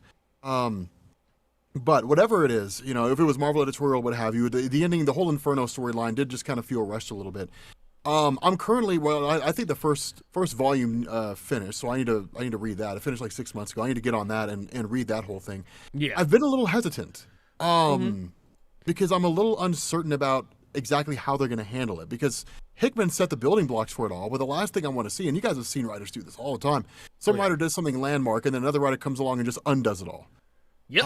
And I'm really hoping that's not what ends up happening. I don't know if it is. I don't know if they will. I kind of want to hold on to this as long as I can. But even having said that, during the Hickman era, Benjamin Percy, people like that, they were writing some great stories. And I love what they were doing with it. I don't really see a reason why they would deviate too far from what they were initially working on, unless Marvel editorial makes them. But I'm not all too familiar with the post-Hickman landscape of the X-Men, because honestly, I haven't necessarily read it as much as I could. In reality, the book that I've been reading, post-Hickman X-Men, was Iron Man. The Christopher Cantwell Iron Man run. That run is amazing. It's like I've been hearing good things. So good. It's really divisive. I will say that. Whether you absolutely love it or whether you absolutely hate it, it's only one of the two. There's no real gray area there. But I loved it. I loved Christopher Cantwell's Iron Man run. So, yeah, I don't know. I mean, honestly, I'll kind of deviate to you guys on this. On thoughts about the post-Hickman X-Men landscape. I'll basically say this: as far as the post-Hickman stuff goes, I like what Jerry Duggan's doing. I like where he's going. I will say, and I've said this multiple times, so I'm not going to harp on it for too long. My biggest criticism of Jerry Duggan's X-Men has nothing to do with the story, and has everything to do with the roster of the team. It's largely because, and man, it's going to sound so terrible when I say this. While I appreciate that Marvel's doing the whole X-Vote thing, letting people vote their favorite X-Man onto the team, and rotate that character out every year or so, that sounds like a great idea on paper, but largely what it does is it kind of sanitizes an already highly sanitized team. Because let's see who we got on this team. We got Cyclops. We got Jean Grey. We've got Rogue. Let's see. We've got Wolverine, Lara Kinney. Edition of Wolverine. And then, we got Sync. So we got some color in there. We got some seasoning in there. We also got Sunfire. A little more seasoning in there. Okay, that's cool. All right, we're getting there. And then in the X-Vote, it was like, oh man, we just voted literally the whitest of white women onto the team in the name of Polaris. Which, don't get me wrong, Polaris, fine character. However, let's be real. A lot of people only voted her in there because she's Magneto's daughter. Let's just be real. That's the only reason she made it on the team. And while I think the winner of this year's X-Vote hasn't been revealed, it's pretty much been obvious that the clear runaway winner was Firestar. So it's like, okay, so we're replacing, well, I don't even know if we're even replacing Polaris at this point. But it's like, okay, so we're just going to bring in another whole-ass white woman. The whitest of white women. And we're going to put her on the team now. Wait a minute. She has damn near the same powers as another character on the team. Don't we already have two characters that damn near have similar powers already, just between Rogue and Sync? Even though, Sync's power doesn't necessarily hurt anybody. Just saying. It's like, I wish... Sync is more powerful now after running into the post-humans. Right. Yeah. Which I, like, that's my favorite part of the whole Hickman thing. Hands down, I was like, y'all are finally putting respect on this brother's name. But it just, I hate that the team feels like I feel like they could have a better roster, and I feel like X-Men Red is the book. You know how, during some of the earlier stuff, I kind of felt like, oh man, Al Ewing knew his sword can do no wrong. I was like, oh man, who was on Hellions? Was it Jim Zub? Jim Zub was yeah. I was like, dude, Hellions, you can do no wrong. These are the books to beat. And Jim Zub can do no wrong. Yeah, it just you're putting together these fire squads of creatives, and then I feel like, okay, now we get to the X-Men Red. It's like, dude, Al Ewing, he's back, and basically he's bringing more sword, but this time it's got Storm in it, and okay, let's go. And you're giving me the stories that I really want to focus on this whole planetary X-Men deal. But then it's just X-Men proper just kind of feels like, while it can be fun, it's a fun book. I don't feel like it's is still not the most consequential of the X titles, which feels weird since it's the main, X title. You know what I mean? Like, I feel like right now it's Immortal X-Men and X-Men Red, I feel like, are the books that you need to keep your eyes on. Oh, Zeb Wells was on Hellions. Okay. Zeb Wells. There you go. So, once again, even still. Which is insane to me, because going from Hellions to Spider-Man, what happened? Well, okay. See, here's the thing though. Like, I have, I'm not reading the current. Like, I need to get out because I know they started the new X-Men line under Jerry Dugan with the the Hellfire Gala. They elected the new X-Men, right? And so they elected a new team. So that's kind of the starting off point now is post Hellfire Gala. But in all honesty, I've been a fan of X-Men Red ever since they first launched it, when they had the Cassandra Nova story. And it's kind of funny because at the time I wasn't reading it. And I was like, I remember back when I was talking to Biddy and them all the time, Dan, the editor, was like, dude, are you reading X-Men Red? And I was like, not really. I'm just kind of sticking to the main X-Men book. He was like, you should read X-Men Red. Because at the time I was so bogged down with all the stories and everything. I was like, I don't have time to read like ancillary X-Men comics despite how much I love the team. And he was like, no, dude, it's like Ta-Nehisi Coates' Captain America, right? It's like the best comic nobody was reading at the time. And so I was like, okay. So then I sat down and read it, and I was like, holy shit, this story's phenomenal, right? It was absolutely amazing. So X-Men Red has always caught my attention ever since they were like an X-Men Red book. That one I do need to read. I need to sit down and read it. I don't know. I mean, the biggest issue you have whenever you host some kind of a voting system like that, the only people who are going to vote are going to be the most hardcore fans. Nobody else is going to care. And the most hardcore fans are going to stick with the characters they know, the characters they're most familiar with, because for the most part, in my experience with hardcore comic book fans, they don't really like it when things change too much. No, they don't. So it's like you give me a team that's composed of characters A through Z, and then you tell me I have to vote on a new team. And you tell me I can't have the exact characters from A through Z. Well, I'm going to get the characters that are as close to them as I can possibly get. And that's exactly what happens in those voting systems. And so that's why you need, like, post Hellfire Gala and post Hickman.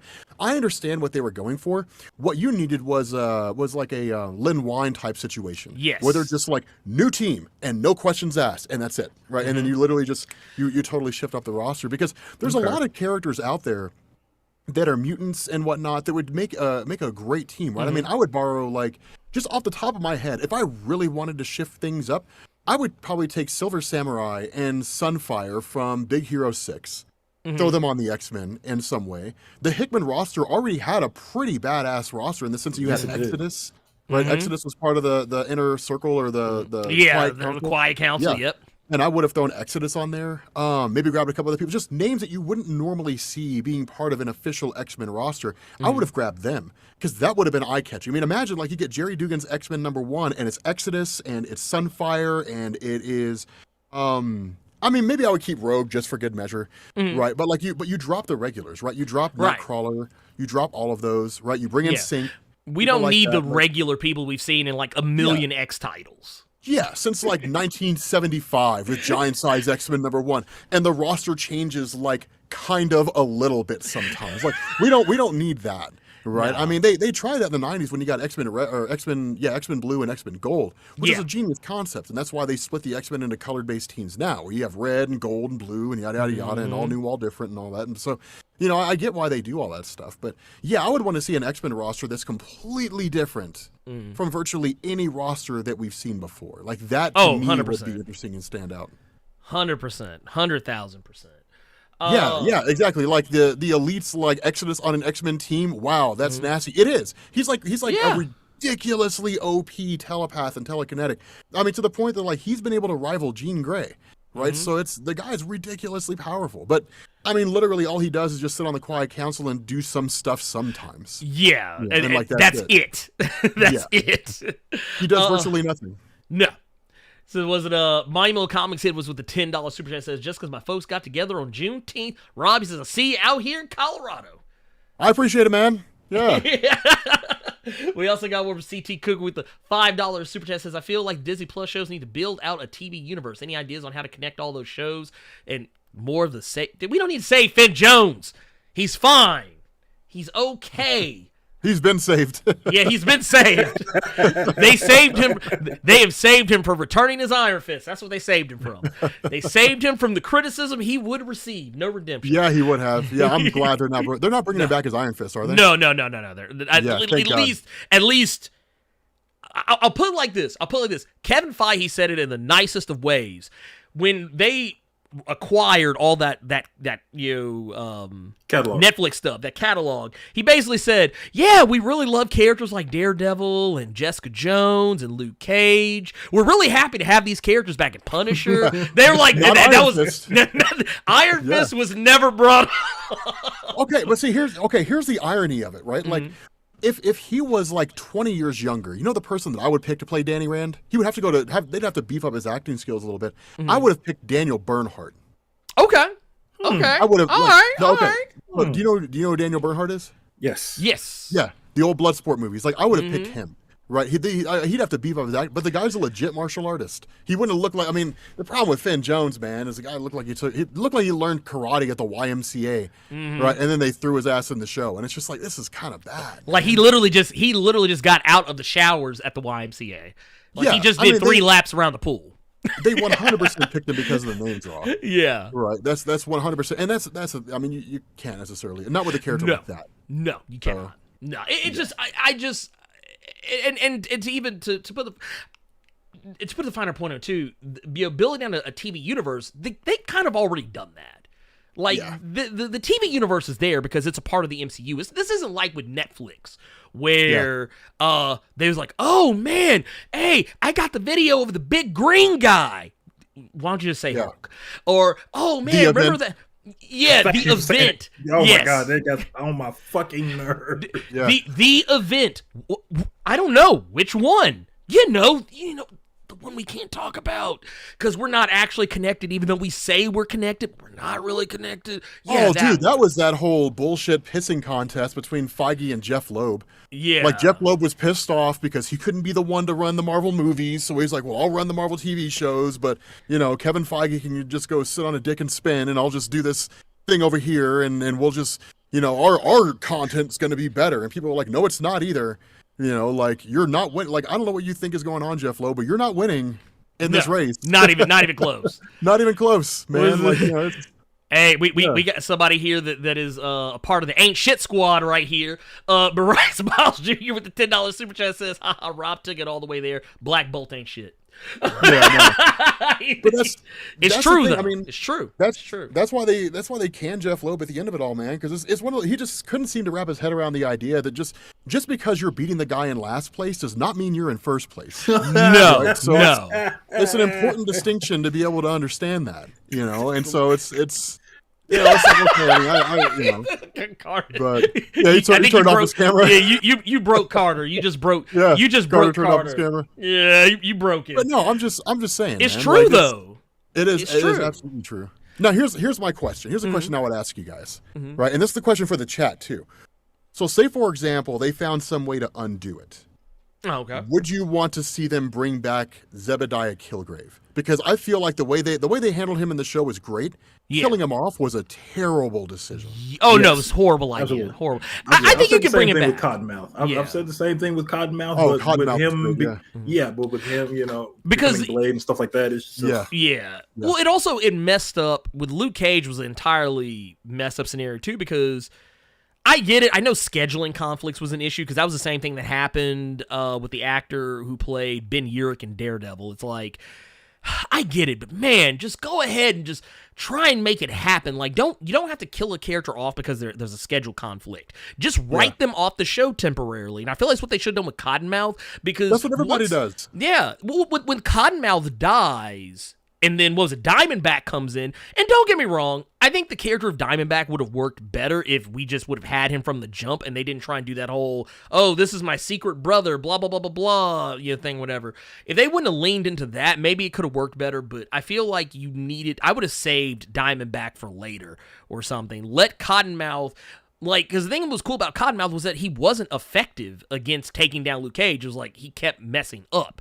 So, the idea of, letting him keep trying until he finally gets it right, I thought that was like the more compelling idea, and then we got what we got. Because you got development. But no, you're 100% Yeah, right, man. They yeah. don't do. I mean, it's not like Jenna Fisher, who played Pam in The Office. It's not like she got pregnant in real life, and they're like, "Well, we got to write her out." And then She's Dwight gotta go. comes in, and he's like, "Pam died in a car wreck." Everyone, like, it's not like they don't do that, right? They're just like Pam's on a vacation somewhere out there, and she'll be back, after a while, because in the real world she's pregnant and she can't do the damn can't- show because she's pregnant. I mean, that kind of thing, and so it's like, yeah, but see, here's the thing. The thing you have to reconcile is with Luke Cage, because the problem is, if Mahershala Ali played Cottonmouth, and now Mahershala Ali is playing Blade, how the hell do you reconcile that?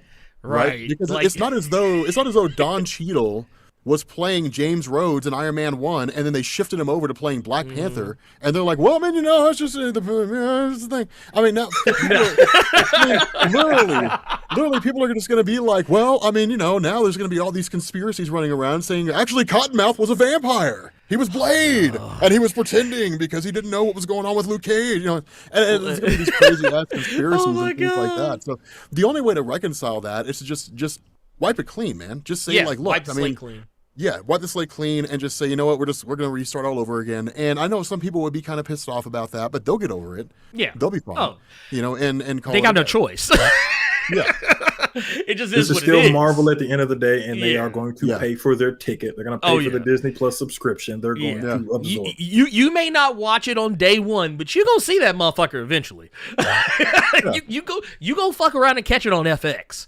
But was Chi-Town Dan the Nice Kings at Black Bolt because Marvel couldn't get the rights to Yumcha from Shonen Jump. You ain't shit, but you ain't wrong. You out of line, but you ain't wrong. Nomadic Chaos with $8 super chat says, how much are you guys okay, I see it. Okay, I get it. How much are you guys for the Banner of War and Starship Hulk stuff that's been going on? Are you guys for it, or is it not up there for y'all? I love it. Yeah, okay, I want to say, and I know Go for it, me and Carter had this conversation not too long ago, and I know some other people aren't crazy about it. That's fine. Everybody's entitled to their opinion. But what I will say is, and I've said this on so many different occasions, let the story breathe. Like, let the story play itself out. Because when Hulk #1 came out, there were people who were literally losing their shit. Like, oh my God, Donny Cates is just ignoring everything that happened in Mortal Hulk. Oh my God, this is the worst Hulk run ever. And it's like, okay, look, I said this. I was like, if you just let it go, let this keep going, give it about 5 issues, maybe give it 6 or 7 issues. I'm pretty sure Donnie is not ignoring what happened in Immortal Hulk, and sure enough, we get to Banner of War. He is not. He addresses things that have happened in Immortal Hulk, and it's not because of fan criticism, because I'm pretty sure Banner of War was good and written and damn near to the printers by the time Hulk #1 came out. Yeah, so I don't want anybody to get that shit out of your head right now thinking that you criticizing Donny Cates on Twitter and driving him away from social media made him recognize the greatness that is Immortal Hulk. No, that was not what happened. And I think we talked to Donny Cates on this show, and he said himself, Al, did you really? We did. Yeah, We had him Yeah, we and did. Stegman on, and he told us with not even so much as batting an eyelash that when he talked to Al Ewing about transitioning from Al Ewing's Hulk to Donny Cates' Hulk, he said that Al Ewing loved it. So, here's my thing. If Al Ewing loved it, then clearly he heard something from Donnie that we haven't seen yet. And so far, everything I've seen, I've enjoyed. I'm a Trekkie, okay? I don't give a shit. I love Star Trek, and it makes me laugh every time I see Bruce in the cockpit with the Next Generation onesie on, doing the Picard maneuver. It makes me smile, and I like the setup. I like what they're doing with the whole Mindscape thing. I like the Titan thing, kind of weird. I don't think that every villain or every superhero that Donny Cates writes needs to have a null, but, whatever, cool. But I don't hate it. I think people just need to be more, like I said, same thing with Black Panther. When Ta-Nehisi Coates was writing the Intergalactic Empire Wakanda, I saw so many people saying, I don't get it. this is not going anywhere. And I was like, just wait. Ta-Nehisi Coates is a novelist. He's a slow burn writer. You just got to give him a chance. But his Black Panther run was just a little too slow for me. Even it is slow. Empire of Wakanda, I was like, it took about 10 to 12 issues for it to really tell me where he was going. But once I saw where he was going, I was like, oh, okay. Why didn't you say so? But okay, that's the thing. Like, it was too slow for me. Right? Yeah. Like, see, I can, and Hickman is a really slow writer, but the reason why I could get behind Hickman is because where him and Ta-Nehisi Coates differ is Ta-Nehisi Coates is like, we're going to focus on this one thing, and we're going to focus on this for like 7 issues. Then we're going to move to the next thing. Hickman is an ADD writer. Hickman's like, we're going to. He's all over the place. This is a slow burn, but we're going to do like A, and then we're going to jump to like Z, and then we're going to do X somewhere around there, and then we'll jump to D, and like it's kind of all over the place. Yeah. And then it's not until you get to the end of the story that it's A through Z, because all the pieces kind of fall into place. Right. But with Ta-Nehisi Coates, I mean, he is a very methodical writer. Like, I loved his Captain America run. Oh, no, his Captain America's run was fantastic. phenomenal. Yeah, His like Captain America is criminally under-talked about. It really is. Like, I mean, I think that Nick Spencer's run was still better, but his, like, I would say Nick Spencer, Ed Brubaker, and then Ta-Nehisi Coates, just kind of ranking those Captain America runs. It was great. Like, I would even put it above Rick Remender's run. Right. It was a great run, but his Black Panther was just a little too slow for me. Yeah. Like I said, it took about 12 issues. Like, I'm not exaggerating when I say this. I literally got to the 12th issue of his run on the intergalactic Empire of Wakanda part. And I was like, oh, it all makes sense now. That was literally my reaction. But it's crazy when you think about it, because you got to realize, like, some people don't even get 12 issues to tell a complete story. He gave them 12 issues just tell you, this is what I'm doing. Yeah. Tell one story. Yeah. And like one and I will say that, and you are correct. He does focus on just like, because the Intergalactic Empire of Wakanda, I think it ran like 24 issues, that section of his run. And like, it's all one continuous story. It's not like this is like the part where the story where he's focused on just this one thing, and then after issue 6 he's going to jump over this other thing that has nothing to do with the thing that came before, but maybe it'll all tie up back in the end. No, we're still Intergalactic Empire Wakanda 12 issues later, and then 24 issues is like, this is the culmination of all this, but we've still just been doing Intergalactic Empire of Wakanda, which, I mean, I'm not mad at. I was okay with it. I ended up loving the story in, by the time I, really understood what was going on. But like, when it comes down to it with Hulk, I think people just need to give it a chance. A lot of people I've seen complain about, say, Hulk's killing people. Just read the comic and you'll understand what's going on. Here's my thing, though. That's not new. Hulk killed a lot of people. Yeah, he's like several. Can we talk about all the bodies he caught in Immortal Hulk in just that one town alone? Last year. He vaporized the whole town. That's kind of what he's known for. It's like destroying things and killing people. Yeah, this is like, we're just gonna act like he doesn't. Okay, that's I guess maybe I missed that run of Hulk where he was not killing people. But no, I just clearly you and I are aligned on, like, Rob, how have you felt exactly about? Well, actually, Carter had a point he wanted. Go ahead. Go ahead. No, I was just gonna say, like, why are so many people acting like this is the first time that this has happened? Honestly, we've seen this so memories. many times. Like, one of the main, I had one person, they talked to me on Twitter about it, and like, and I had to bring up the fact of, like, you have Venom in your name, so you like Venom. Venom went from Flash Thompson to Lee Price. Yep. For a hot second, about enough times it takes you to finish a can Coke. Yep. It went to Lee Price, and then we went right back to Eddie Brock. Why are people acting like them doing different things from different writers is such a, like, one thing I remember, you go from Jason Aaron's Hulk run, which was Stay Angry, and then you go to Mark Waid. Not remotely similar in the slightest. No.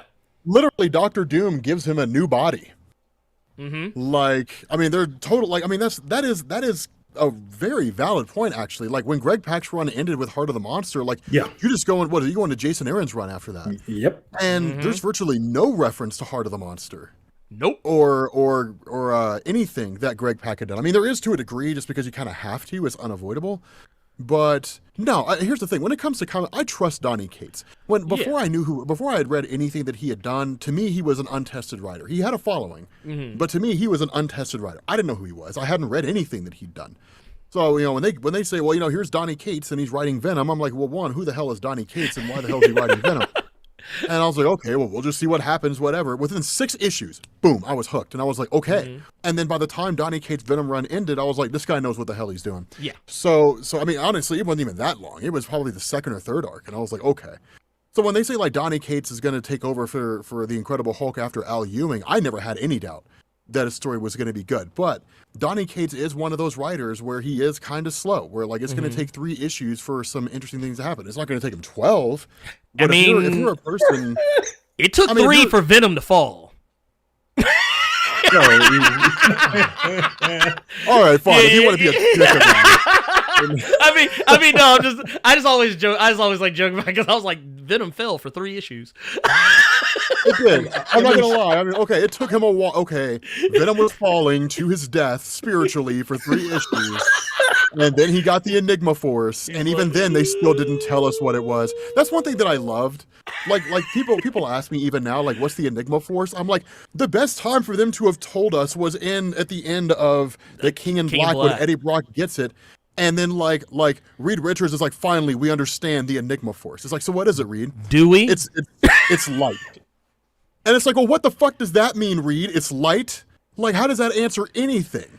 Right? Like and honestly, the Enigma Force does have an explanation. You just got to go back and read like the really old Micronauts and Marvel Premiere stories. But like, still, it's one of those things where I trust Donny Cates. But that's because I read his entire Venom run. I have a really good grasp of his storytelling. The thing that I think a lot of people are coming from when they talk about how the Incredible Hulk just feels too slow. Greg Pak, the reason why his Incredible Hulk run worked so well is because the entire run was basically just the Incredible Hulk reaching higher and higher stages of rage and smashing more and more things. Yeah. And so you literally get to a point where he's breaking a dimension, right? Like literally breaking the dark dimension. And Umar comes to Doctor Strange and is like, you got to get this motherfucker out of here. He's literally destroying my reality, right? It's crazy how powerful this guy is. I mean, the Incredible Hulk, when people think of the Hulk, they don't really think of like Bill Mantlo and Peter David, where it's like a deep dive into his personality and, what makes the Hulk think. They think of him just smashing things. Yeah.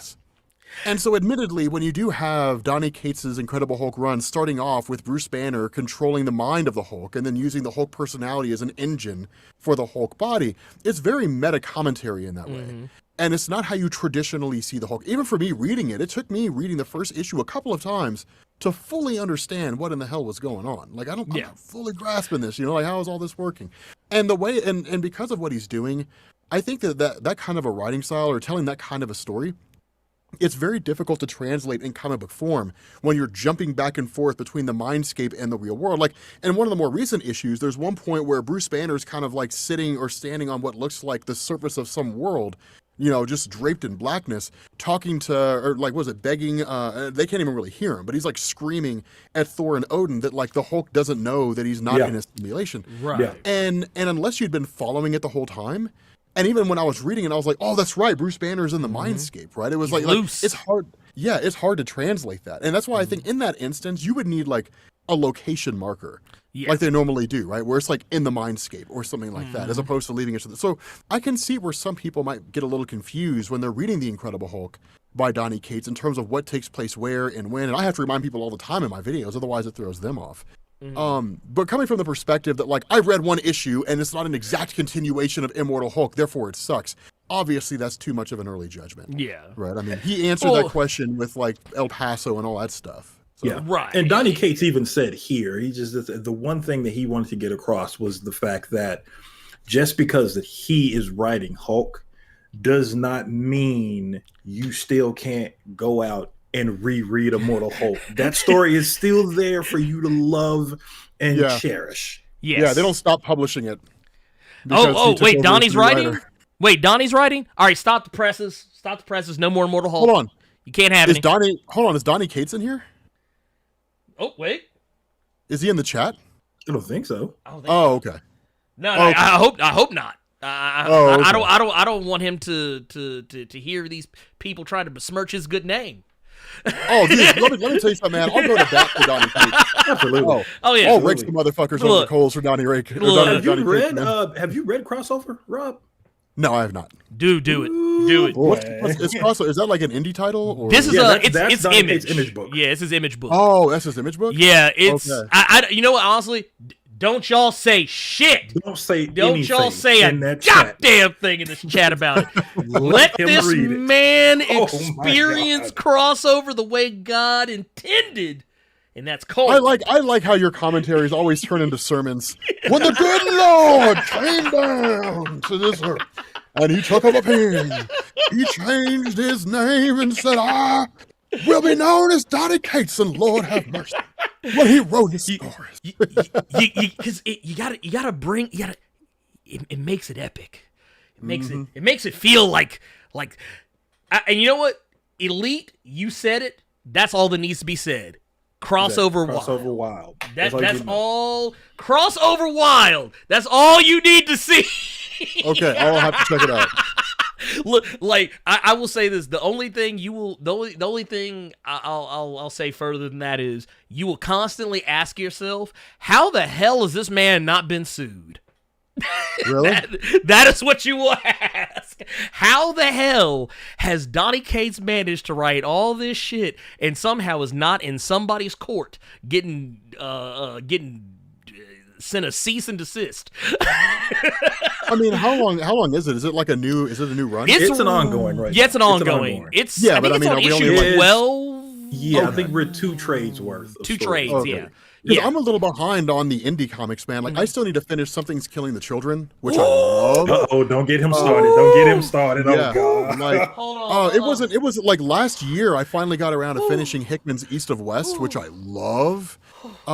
Yeah, I need to get caught up on my indie comics. Like, I'm behind on Spawn in the worst way. Oh my God, I'm so behind on Spawn. Oh, now see, you just piqued Carter's interest right here. You said Spawn. Yeah, I'm like 30 issues behind on Spawn. I need to get caught up. Okay. Now wait, let me ask this. Where you at on Saga? I've never are you read on that? Saga. Ooh. I have never had a desire to read Saga. I have never read it. You know what? The way he said that, I completely understand. Oh yeah, no, Saga's I get it. wild. Saga's I get it. wild. I'm not gonna lie, Saga especially having with everything going on in the world right now, Saga could be a bit much. But I love a space opera. So it got me. Some of those indie comics get Yeah. crazy, man. Like, what is it, Matt Fraction and Kelly Sue DeConnick's Sex Criminals? Yeah. Like, Ooh. that was a crazy-ass comic. Ooh. Look. Yeah. This man's Literally- easy. Big hard I sex just criminals. Let's recently go. got all 3 hardcovers in for Sex Criminals. Wow, I mean, it's a great story. For those guys who never read Sex Criminals, man, it's basically time stops whenever this couple has sex. So, like, they'll go to rob a bank. Like, there's one, like, I think, is it a bank they rob, and then, like, they have sex, and it just stops, and then they they rob the bank and then Rob leave. the motherfucker blind. Yeah, just rob it blind and just take off. Oh, it's sex criminals is a great. I always have to preface it by saying no, it's not about like actual like child Sexual criminal predators, acts, sexual criminals, rapists. I was Yeah. like, no, it's about people who have sex and rob banks. Yeah, they could have chosen a better. Yeah, It'll give people more respect for Chip Zdarsky because Chip Zdarsky does the art for Yes. sex criminals. Yeah. So Yeah. He's not just a good writer on Daredevil, people. He also Damn knows right. how to draw people betwixt the sheets. literally. Betwixt the sheets. We got us a $21 super chat from Guy McLeod. Says, dropping in to see here 3 of my favorite peeps. Black Excellence, y'all split it and play nicely. Ayo, Rob, about crossover. About crossover. It's like, hey, you gonna check out that crossover? I will read crossover. I will read that this weekend. Free Gamer said Rob hasn't read crossover. He's gonna make a video by Monday. Trust me. I mean, we'll see. I We'll see. mean, I don't know. Like, I I've had would- people tell me, like, you have to read this indie comic. You're going to absolutely love it. Okay, so, like, a good example of that. When I initially read Scott Snyder's Witches, I didn't like it. The first time I read it, like I didn't like it at all. I was like, man, this is weird, and like I was like, I'm not feeling this. And then I went back like a couple years later and read it, and I was like, God, this is good. It was the same thing with Invincible. Like I was like, God, this comic's boring, man. But the thing about it though is that I was reading that at the time that I was reading Hickman's Avengers and New Avengers. So like, of course it would be boring as shit compared to Avengers or Hickman's Avengers and New Avengers. But having said that, I went back and read it a couple years later, and I was like, God, this is great. You know, like I really should have given this comic a much better chance. So, yeah. Invincible starts off, in my opinion, kind of rough. Like it doesn't have a voice right away. Oh, he doesn't find his stride. And honestly, I don't really think Robert Kirkman finds his stride in that comic until you get to the Viltrumite War. I'm being honest. I agree. I think it's that far in the comic. Yeah, I think. Yeah, I can't disagree with that because, he kind of the comic. I don't want to say it's rudderless, but it doesn't feel like there's a plan. Like there's not like the ending wasn't already prepared. When it was started, it was like he had an idea, and that idea just kind of evolved into what you eventually got, which isn't always a bad thing. I mean, it actually worked out for Invincible in the ending. Even it's got an animated series now. It's all the rage. Yeah, the ending was absolutely rushed. Like the ending of Invincible, you can't argue to me it wasn't. Like the whole story was wrapped up in like one comic. Right. I was like, this is ridiculous. He's like, I got to make more Walking Dead. I don't know what his motivation was. He's like, I got to make more Walking Dead.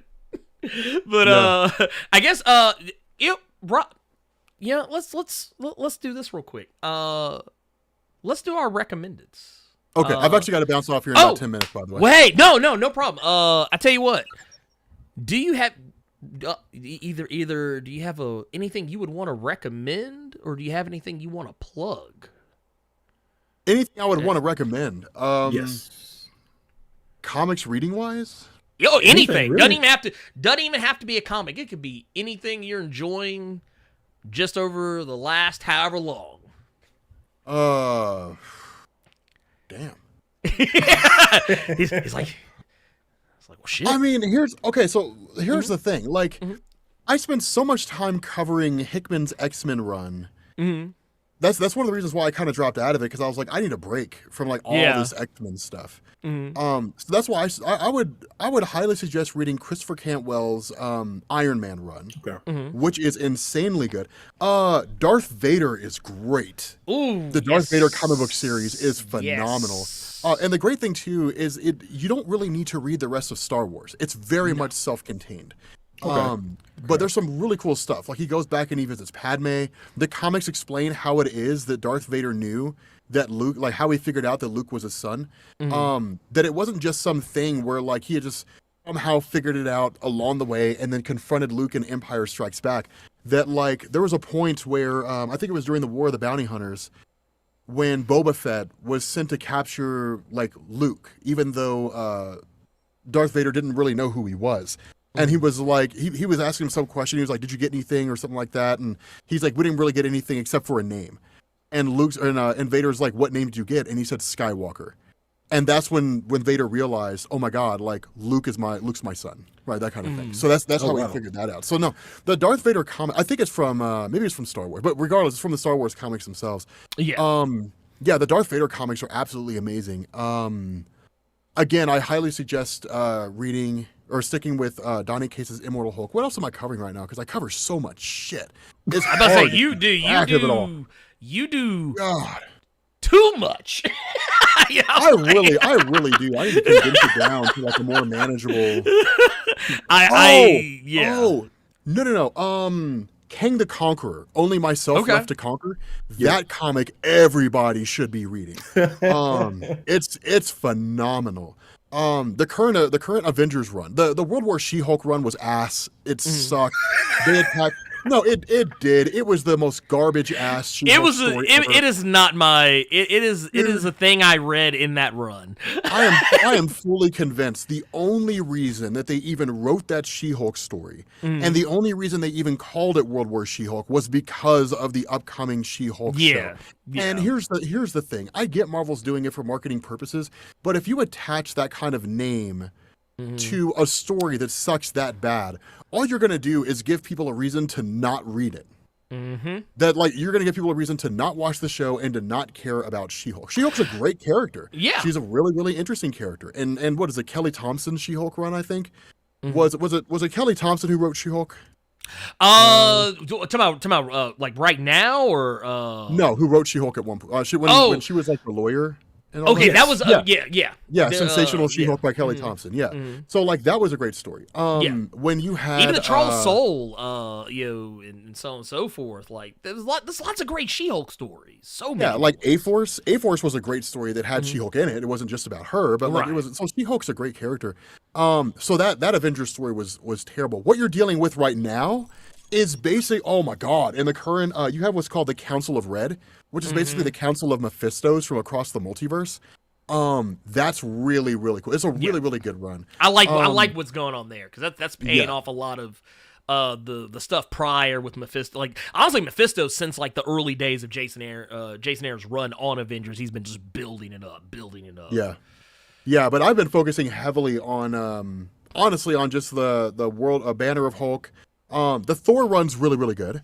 I love that one. I've been sticking to like the major big draw titles, like big name titles. I do need to kind of break off and look at some of the smaller ones, like read some of the smaller ones. Like I loved doing the Joker, like the Joker run from DC.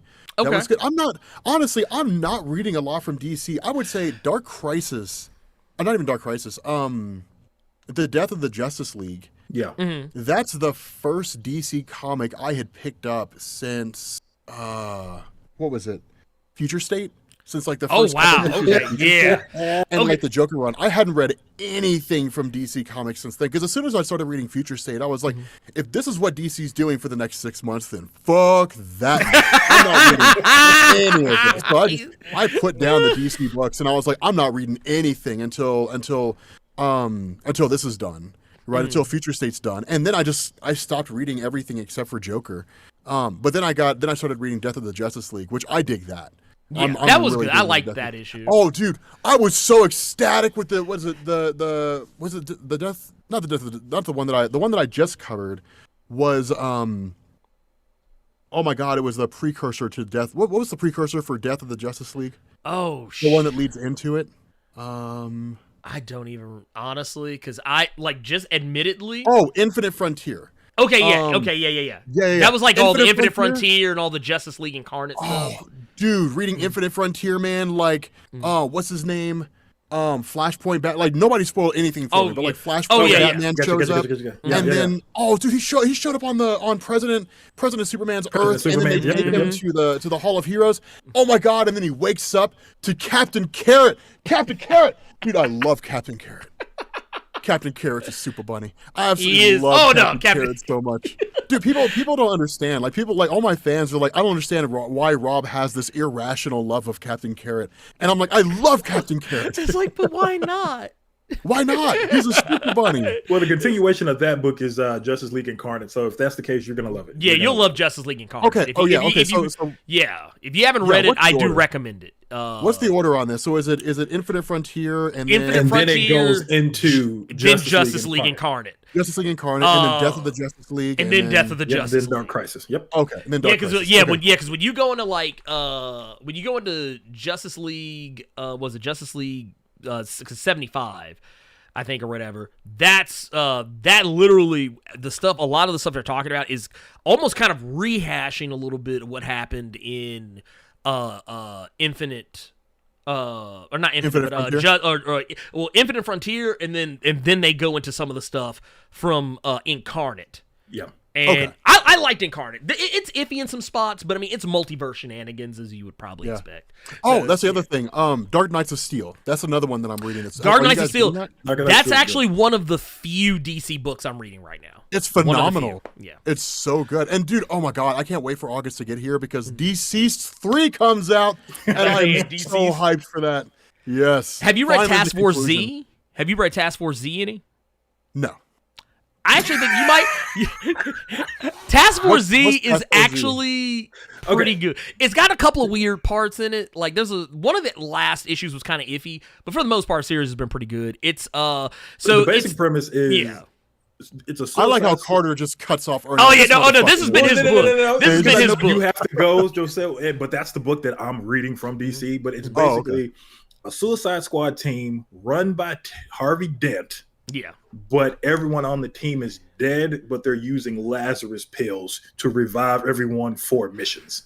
Oh wow. yeah. And the main captain of the team, since Two-Face is in charge of everything, is Red Hood. Yeah. Okay. It's interesting. Yeah, It's a I should check very that out. yeah. It's very different. It's different. Yeah. I'll just put it that way. Well, But I've because been I enjoying it. loved Red Hood and the Outlaws Rebirth when they initially launched that. It was That was amazing. Yeah, that was absolutely amazing. that was a But, criminally underread book. It was. Now, for those of you guys out there who want to read something that's more like young and fun, more like teenage based, Strange Academy is great. Yes. That's just good old fashioned fun in comic books. I absolutely love it. But all right, guys, I got to bounce off here. Hey, dude, we appreciate you. Appreciate you Yeah, dropping in, definitely. hanging with us, and I'll be keeping in touch with you. Absolutely. And we're gonna get definitely. Dope Spill. Next time we'll get Dope Spill's ass Yeah. on this damn thing. Tell him we coming for him. Yeah, we'll We get coming Dope Spill for on the podcast. All right, well, hey man, take care, Rob. You have a good one. Yeah. All right, Thanks for having me on, guys. anytime. All right, later. All right, see y'all, it Somebody happened. else said it in the chat. What? This is basically Blerd Cave Annual. Is what? Yeah, this was. this is annual. So you got to think up a whole new thumbnail. Oh, You got to change the title. I'm changing everything. I'm gonna change everything. I'm gonna go back and change everything. It's no, because this we changed the game on this one. First off, I want to real quick just because we got to do this. Drop the bomb, Rob. Absolutely. Coming in on the show, literally, and you know what, the funny part is when he was in the chat earlier and was like, "Hey, when we gonna do the podcast, man?" I was like, man, dude, I kind of want to see people want to jump on now, but I was like, man, he probably busy, man. I don't want to be presumptuous. And he's like, man, I jump on now, and I'm like, shit, get your ass in here. But no, But yeah, no, we gonna get Spill. We gonna get Dope Spill in here. Just go ahead and y'all just go ahead and just accept that. Giant size Blerd Cave. Giant size. That's what I'll do. I'll rename it. Be giant size Blerd Cave #1. that's what we gonna rename it. Let's see here. We got Elite. X1, this is actually, we're a little late on this one because Rob just left, but we'll show it anyway. This is from Elite X1, $2 super chat, says, trust. Kate's is a motherfucking fool for crossover. You goddamn right he is.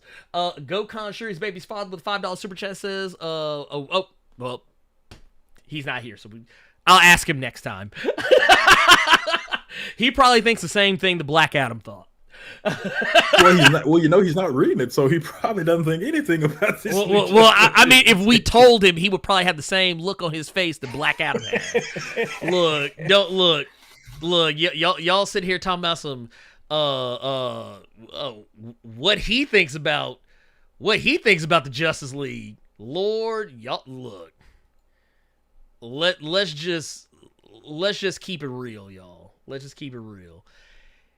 If I were to sit here and ask Rob what he thought, y'all will see this shit right here. this the face. That face right there, that's the face y'all will see Rob make if we asked him about the new Justice League squad. That's the face y'all could expect. But anyway, we got Carlos Johnson with the 49 super chat says, you brothers need to do this every Juneteenth. Council Blerds! I suggest reading We Live, Happy Father's Day and Juneteenth. We Live, you know what? I need to actually get on We Live. I've actually been hearing some really good stuff. I haven't gotten a chance to check that one out. Bilbo the Governor, thank you for that 7 months, pimp. Says, much obliged for this collaboration. Thank you. Also, Bilbo the Governor with $2 super says, thanks for the great work, you guys. Do love you. We appreciate you back. Love you back, player. Be honest. Yes, go ahead. When he said one of the books that he's been reading and loves is something that's killing the children, you came a little bit, didn't it? It was a little bit, squeezed out a little bit. I'm not gonna lie. Danger. Dude, something's killing children is amazing. Don't play. But I was gonna say real quick, because we're 3 hours deep, so I'm gonna make these quick. I'm gonna say my piece, and we can move on to the next thing, and then to the next thing. My recommended for this week is going to be "Do a Powerbomb" #1, by Daniel Warren Johnson as well. Look at that, my man. So this book, I'm gonna just sum it up real easy. Basically, this is about a young lady, a wrestler by the name, I think it's Ewa Steele Rose, and she is the champion of her wrestling promotion, which is, I believe this is DLPW, which is, for those who don't know, you look at the belt too.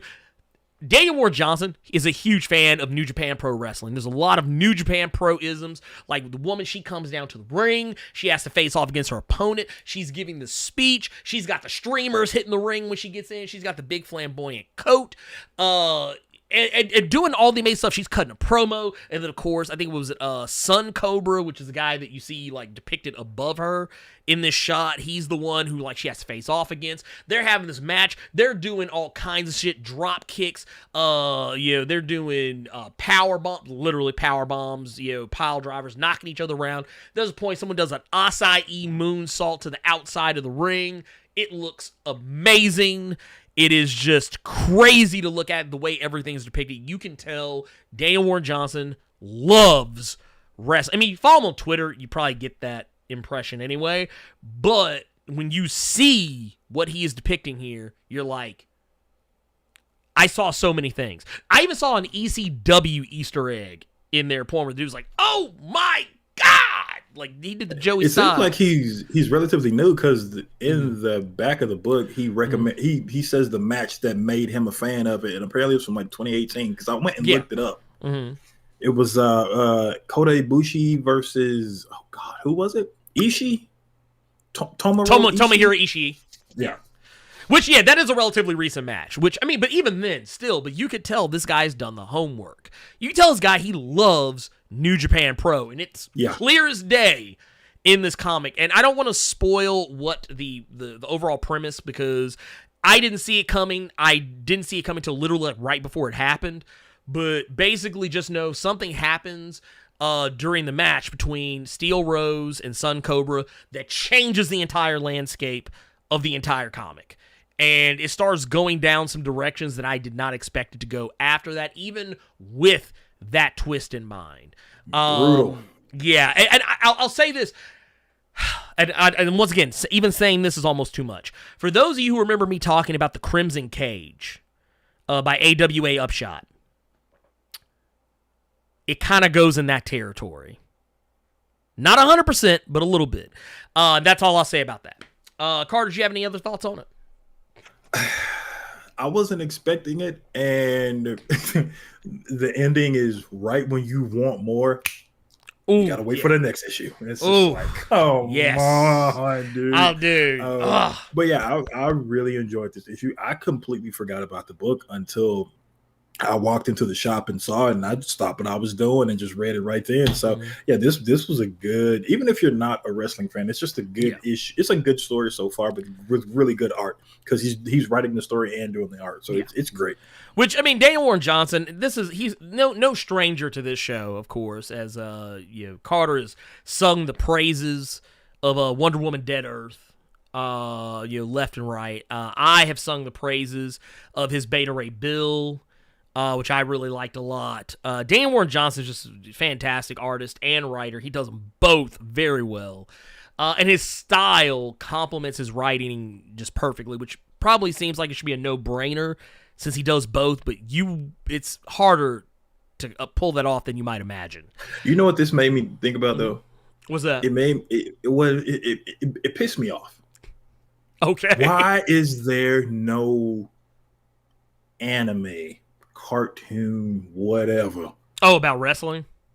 like this? Like this? Or Okay, something yeah. serious. The closest you'll ever get is Tiger Mask. That's the one you talked about before. Tiger Mask. Like, and it actually has New Japan Pro wrestlers in it.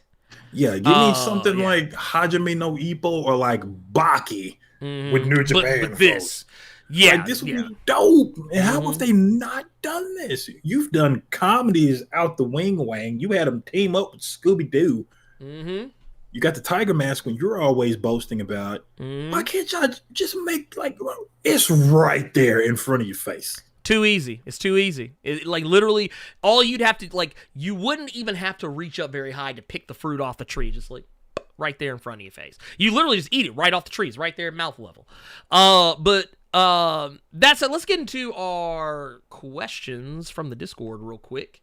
We don't have very many, so this is actually going to be very fast. Let's go with lies. More came in after I turned my head. Shadow the Cat 99 says, would you recommend Titans on HBO Max? I want to watch it eventually, but I heard not so great things online. Hope you all have been having a great week. It's all you, brother. I will say, I think the first season is a little slow. A lot slow, actually. But I enjoyed it for what it was. I guess you kind of have to just divorce yourself of the idea that this is Teen Titans, the animated series on Nickelodeon, or was it Cartoon Network, I mean. You just got to get that out of your head. This is not even really the comics, but it's just a different take on the Titans. I like it. I know a lot of people hated the way Starfire is depicted, but I keep telling people that, like, you just kind of have to keep going through it because, like, a lot of the shots that people talk about from that show regarding Starfire are only from, like, the first, like, 2 or 3 episodes. If that. People just took those and just ran with it. But I like the show. I think the second season is the best season that they have done up to this point. Third season's okay. I'm curious to see what they're going to do with the next season. But I do recommend it. If you got time, I mean, also I will say this too, and this is just a little caveat. The show does something very similar that Doom Patrol did with its most recent 2 seasons. The season finale of Doom Patrol 2 and the season premiere of Doom Patrol Season 3. And what I mean by that is when you watch Season 1 of Titans is going to feel like it just ends in a weird spot. And then you're going to start Season 2 and you're going to be like, okay. And then the first episode is going to end and you're like, oh. Okay. The reason behind that is because just like with Doom Patrol Season 2, they didn't get to film the finale of that season because of COVID. So basically it ended where it ended, and when Season 3 came, you just picked up from where they would have left off at Season 2. And then you go into Season 3. Titans didn't really have a pandemic that fucked it up. It was something else that messed it up. I don't remember exactly what it is. So basically, when you get to the season finale of Season 1, it's going to end in a weird spot, and the first episode of Season 2 is going to feel like it should have been in Season 1, and that's because it was supposed to be. So there you go. Let's see. Urban Princess Strong Styles asks, greetings, Blerd, Carter, and Rob, if he's there. My question of today is, do you think S.H.I.E.L.D. and Hydra are 2 sides of the same coin in the comics? I never understand how factions like AIM, Hydra are evil organizations, but S.H.I.E.L.D. did way worse shit than AIM, and Hydra ever did. P.S. Black Bolt sucks. You're not wrong. Here's the thing with S.H.I.E.L.D. What separates S.H.I.E.L.D. from Hydra and AIM is that Hydra are basically Nazis. And AIM, while not Nazis, they do tend to just do really evil shit. That's what separates AIM and Hydra from S.H.I.E.L.D. S.H.I.E.L.D. is not perfect. They do bad shit too. But they're not Nazis. And they're not always trying to take over the world. That's what separates them. It seems kind of like a cop-out answer, and it kind of is, but it is what it is. Yasuke says, what up, Ernie and Carter? And Rob, if he's there, says, it's been a fucking minute, y'all. Hope everything is good. Just recently rewatched the show Alphas that was on Sci-Fi in 2012. Yes, I know. Deep fucking man. cut. Yeah, Jesus. Alphas, yes. That is a deep cut. Says, it was the best X-Men show at the time, and I always wondered what a third season could have been after that cliffhanger ending. What's a show you loved that was canceled too soon and deserves a second chance? Cough, cough. Deadly Class! Sci-Fi takes L's. I mean, look. A show that was canceled too soon that should have been given a second chance. You know what? I'm going to take a road less traveled, Carter. I'm going to say Terminator, the Sarah Connor Chronicles, because I know a lot of people weren't crazy about it. I loved it. I loved the show. I thought the second season got kind of weird in the beginning. But much like how I said before, like sometimes you watch something and after a while you hit a point where you're like, oh, that's where you're going. And I'm like, oh, okay, cool. I'm in. The show ended on such a cliffhanger. I was like, y'all can't end it like this. Like, can y'all just keep going? Like, I was like, dude, I liked where this was going. I like, yeah, it was kind of weird. It was kind of all over the place, but I was like, yeah, like, I see where it is now. This is where I see where it's going. Let's keep moving forward with this, but we didn't get it. Carter, what's one you got? Oh, that's shit. I got to think for a minute, man. I'm still tripping off of Alphas. When I tell you that's some shit I forgot about. Good Lord. I haven't thought about Alphas since it was last on. Damn. You're right, though. It was the closest thing, other than Mutant X, which I know a lot of y'all probably have no clue or remember what Mutant X is. It was a TV show that was basically supposed to be the X-Men and was kind of a spinoff from the X-Men movies that no one talks about. But yeah, it was the closest thing you would have gotten to an X-Men TV show that was not Mutant X. Yeah. But anyway. All right, I'll give you this. Okay. Here's an easy one. Hannibal. Okay. I'll take that. And because you all know I've boasted about that series before. The last season, which was the third season, it was trying it. So that last season was basically 2 seasons. You had the first half of that season that dealt with the fallout from the first 2, and then the second half of that season turned into Red Dragon. And basically what happens on the final episode is Hannibal and the main character of the show, I can't remember his name for the life of me. Long story short, they embrace, which was kind of like a will they, won't they, bromance Thor, Hyperion kind of vibe. And then they fall off a cliff. And that's it. That's the show. That's the show. So that was one that always kind of irked me because I'm like, okay, what the hell? What happened to the Silence of the Lambs and the Hannibal? And what happened to those? But they literally, they just killed the Red Dragon. They hug each other because they realize they're both nuts. And then they just fall off a cliff. And donezo. And that's it. That was the show. For me, this is gonna be the Elite X1. It says, Ernie, I already know you on that new Trek, Strange New Worlds, and the Orville has taken me back to being a kid watching OG Trek reruns with my dad. Every episode brings me joy. Do you think they should stick with this time period in Trek or do another show set many years later, like when they did Star Trek TNG? Side note, Forbidden Door going to be the shit. Oh, talking about that AEW pay-per-view, the AEW New Japan Pro crossover pay-per-view. Yes, it is going to be the shit. It's something I never thought would happen. And you know what? It sounds dirty to say this. I think it's only happening because maybe Cody's not around. Anyway, but no, yes, I do think they should. I was actually talking about this with my wife when we were watching the most recent episode of Star Trek Strange New Worlds because I love that show. Right now, Anson Mount's Captain Pike is up there with Sisko Captain Sisko from Deep Space Nine for me. Sisko has been my captain since Deep Space Nine came out. He will forever be my captain. But Anson Mount is getting real close with that high-ass hairdo. Which, by the way, I actually realized in the most recent episode, I feel like they are leaning into that haircut because it was extra high and tight on this last episode. This man smashed some cheeks and still had the high and tight. It was still on point. He got some killer, that's a space age moose he got in there. But no, I would love them to get back to the TNG timeline with a new show. Like, do a show set in the TNG timeline, and you could even keep it in and around the same. Like, I'm not saying it has to cross over with all the other shows, but I wouldn't be fucked up with it if they did a show that took place in the same era, but maybe roughly around the time of Deep Space Nine, Voyager, around that time frame. I'd be into that. Like, maybe do something in and around there.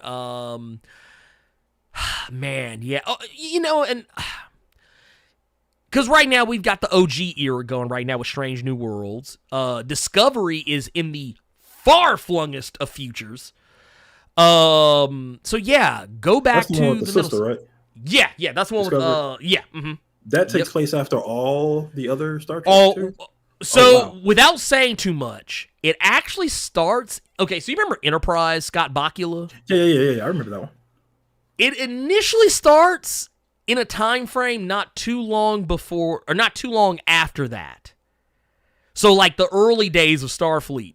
But over time, due to circumstances, the show shifts time periods to where you eventually get to where Strange New Worlds is in the original OG series, to jumping even further beyond that.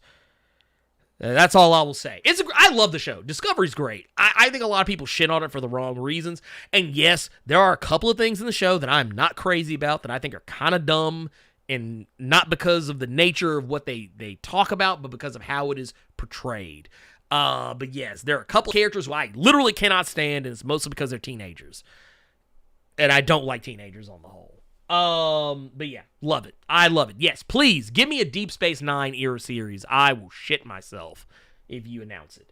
Liquid Monty says, are y'all looking forward to the Christopher Priest Black Adam series? Yes. It's gonna focus on him training a descendant of him to be a successor following the ass whooping that occurred in Death of the Justice League. Yes, that I am looking forward to. It says also check out the cover for issue number 4. The successor has a really cool design. I saw some solicits. Trying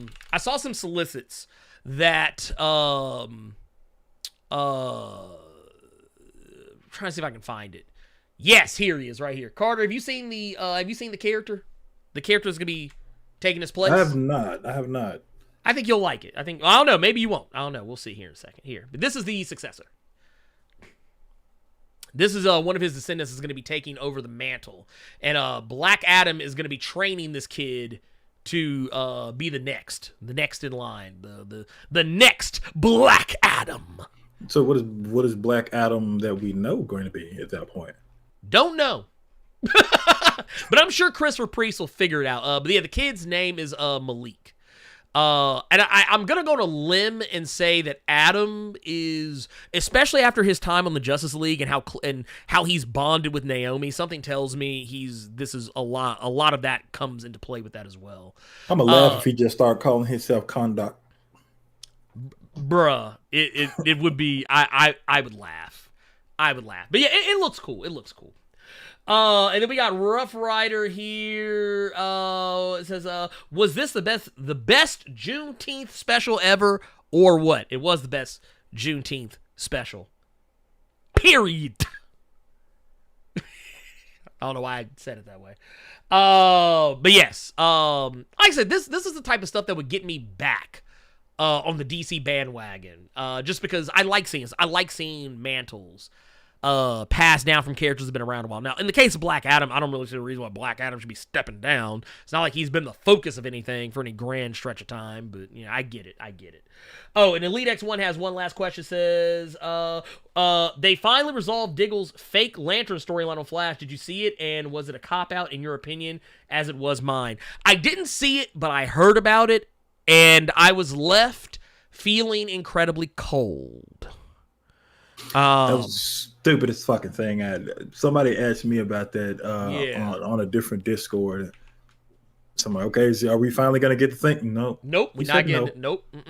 I said, then what the hell was the point of all the stuff they've been doing since Arrow ended and just inserting him in other shows with the green face? What was the point? It was stupid. That's what it was. It was very fucking stupid.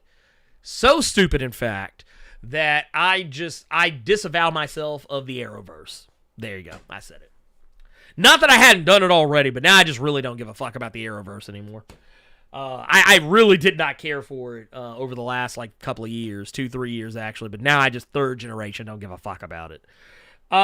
Anyway, moving on. Let's get to questions from the chat for a little bit, and then we'll get out. I'll give us, because we're already I tell you what, I'll give us 8 minutes. 7 to 8 minutes on that, because I don't want to go too much further past 3 hours and 30 minutes. As close to that as humanly possible. Let's start with Bill. Bill says, what is your favorite game made from Square Enix? They pulled off some heavy stuff from their stream. I'm talking about the recent announcements that Square Enix has made. Yes. This is okay. So let me see if I can actually. Find the list. Square Enix. There you go. So everything that Square Enix dropped. Actually, that's not the right one. Where to go? Square Enix. Here we go. June. Here we go. Okay.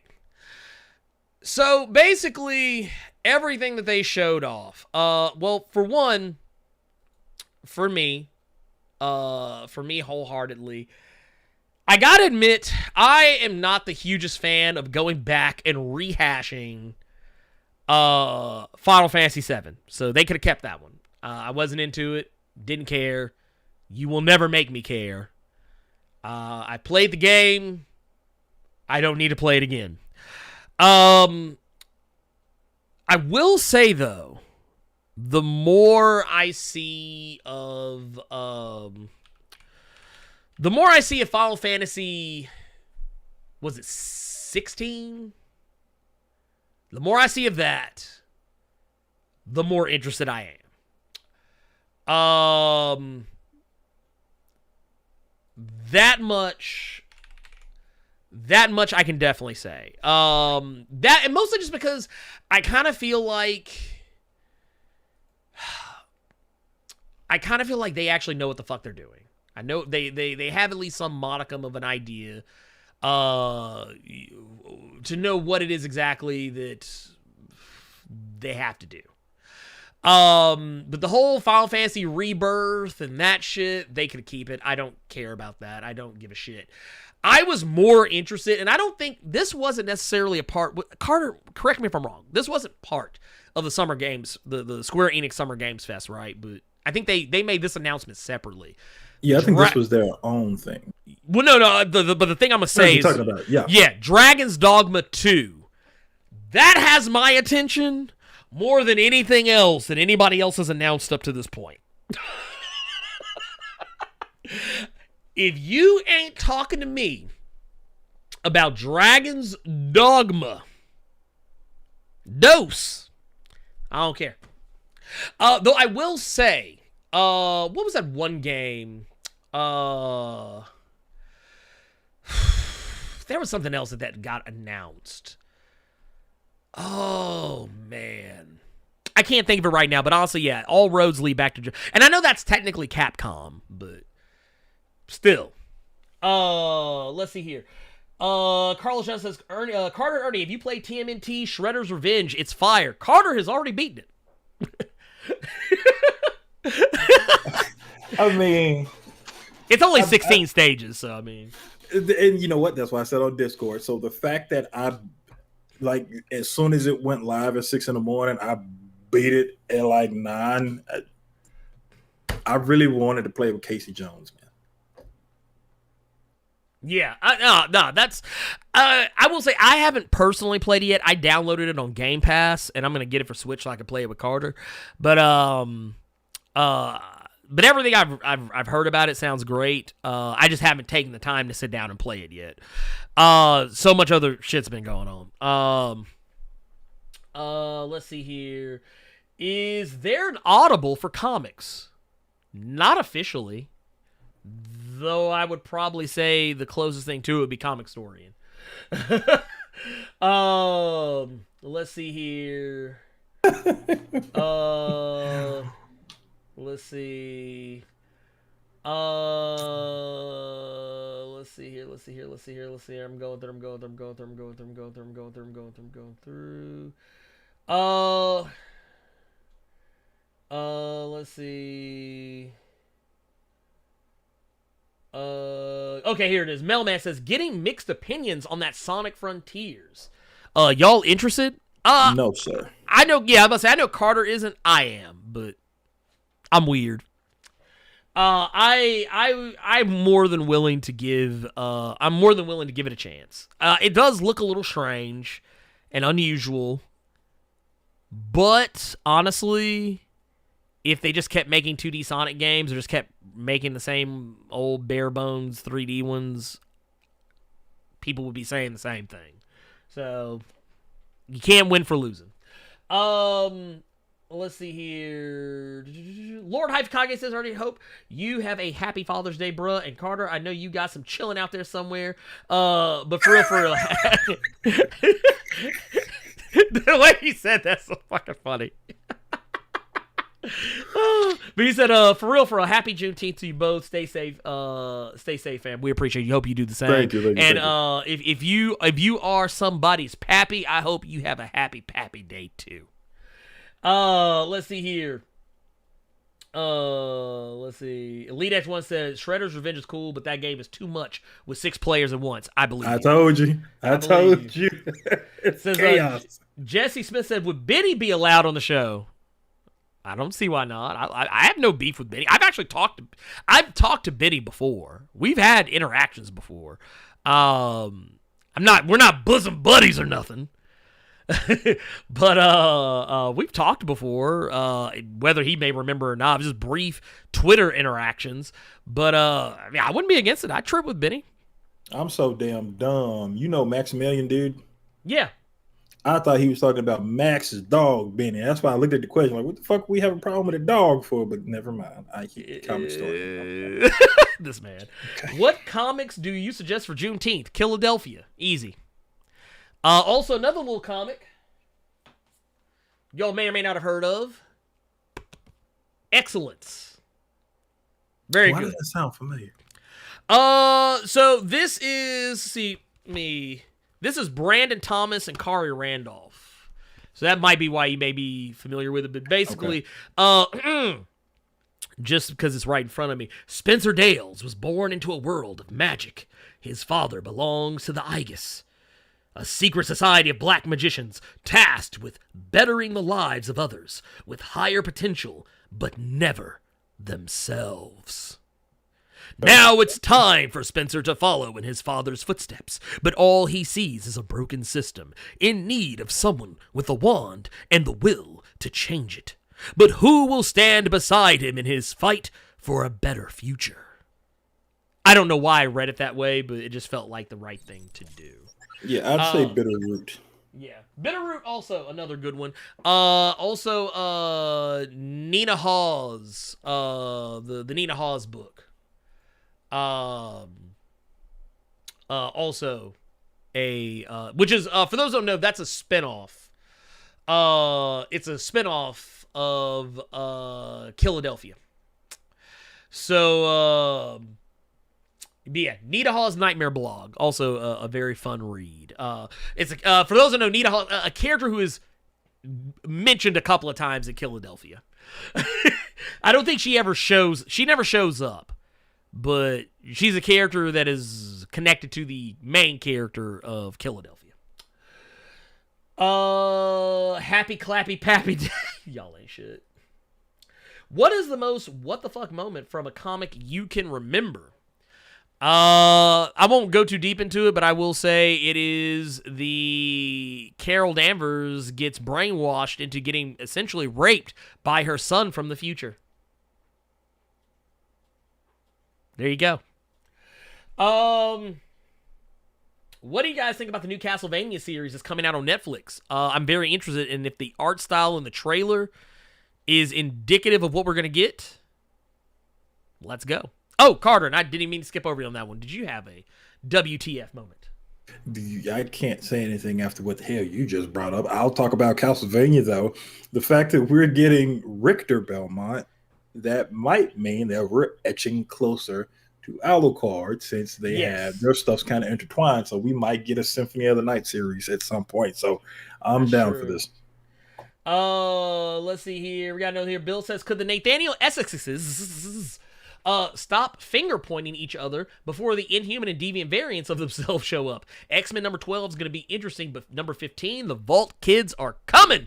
Yes, for those who've not seen the solicits, the children, one of the next major arcs is being introduced in the upcoming X-Men series. The main title is the children of the Vault are leaving the Vault, and they are coming for them next.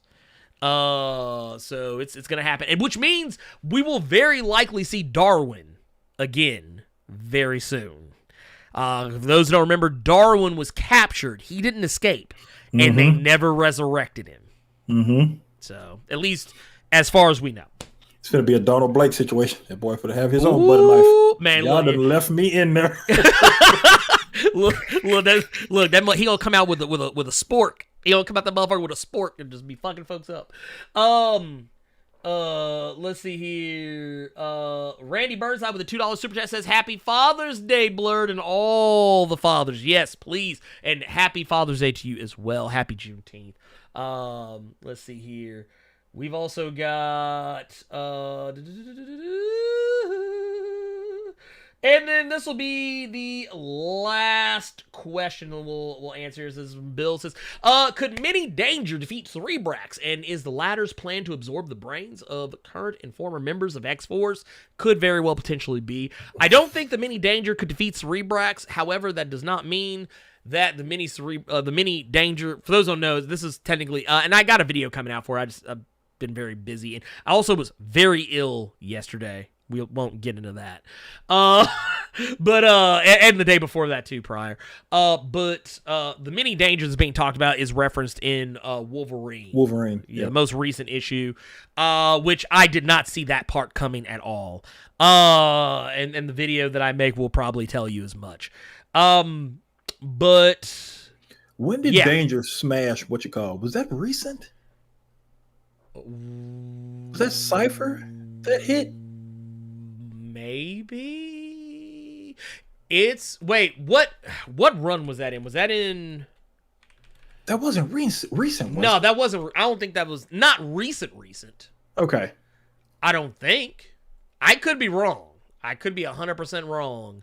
But as far as I am aware, I don't believe so. I don't know. But one has to wonder. Yeah, that's how babies are made. But anyways, ladies and gentlemen, boys and girls, children of all ages, queens, kings, cosmic beings. It's time for us to go. Want to thank you once again for all y'all coming in and hanging out with us on this Juneteenth and Father's Day weekend. I hope you guys are staying safe out there, please. And also thank you to Rob of Comics Explained for coming and hanging out with us, chilling with us, turning what was otherwise just going to be a normal Blerd Cave number 161 turned into literally a Blerd Cave annual number 1. So much appreciated. Thank you. And it's time to get out of here. So that said, I used to do this on Twitch, and I think I might revive it here just for maybe a one night only thing. But for Rob from Comics Explained, for Carter Presents, I'm the Blur Without Fear. And Hogan, you can go to hell. Bye.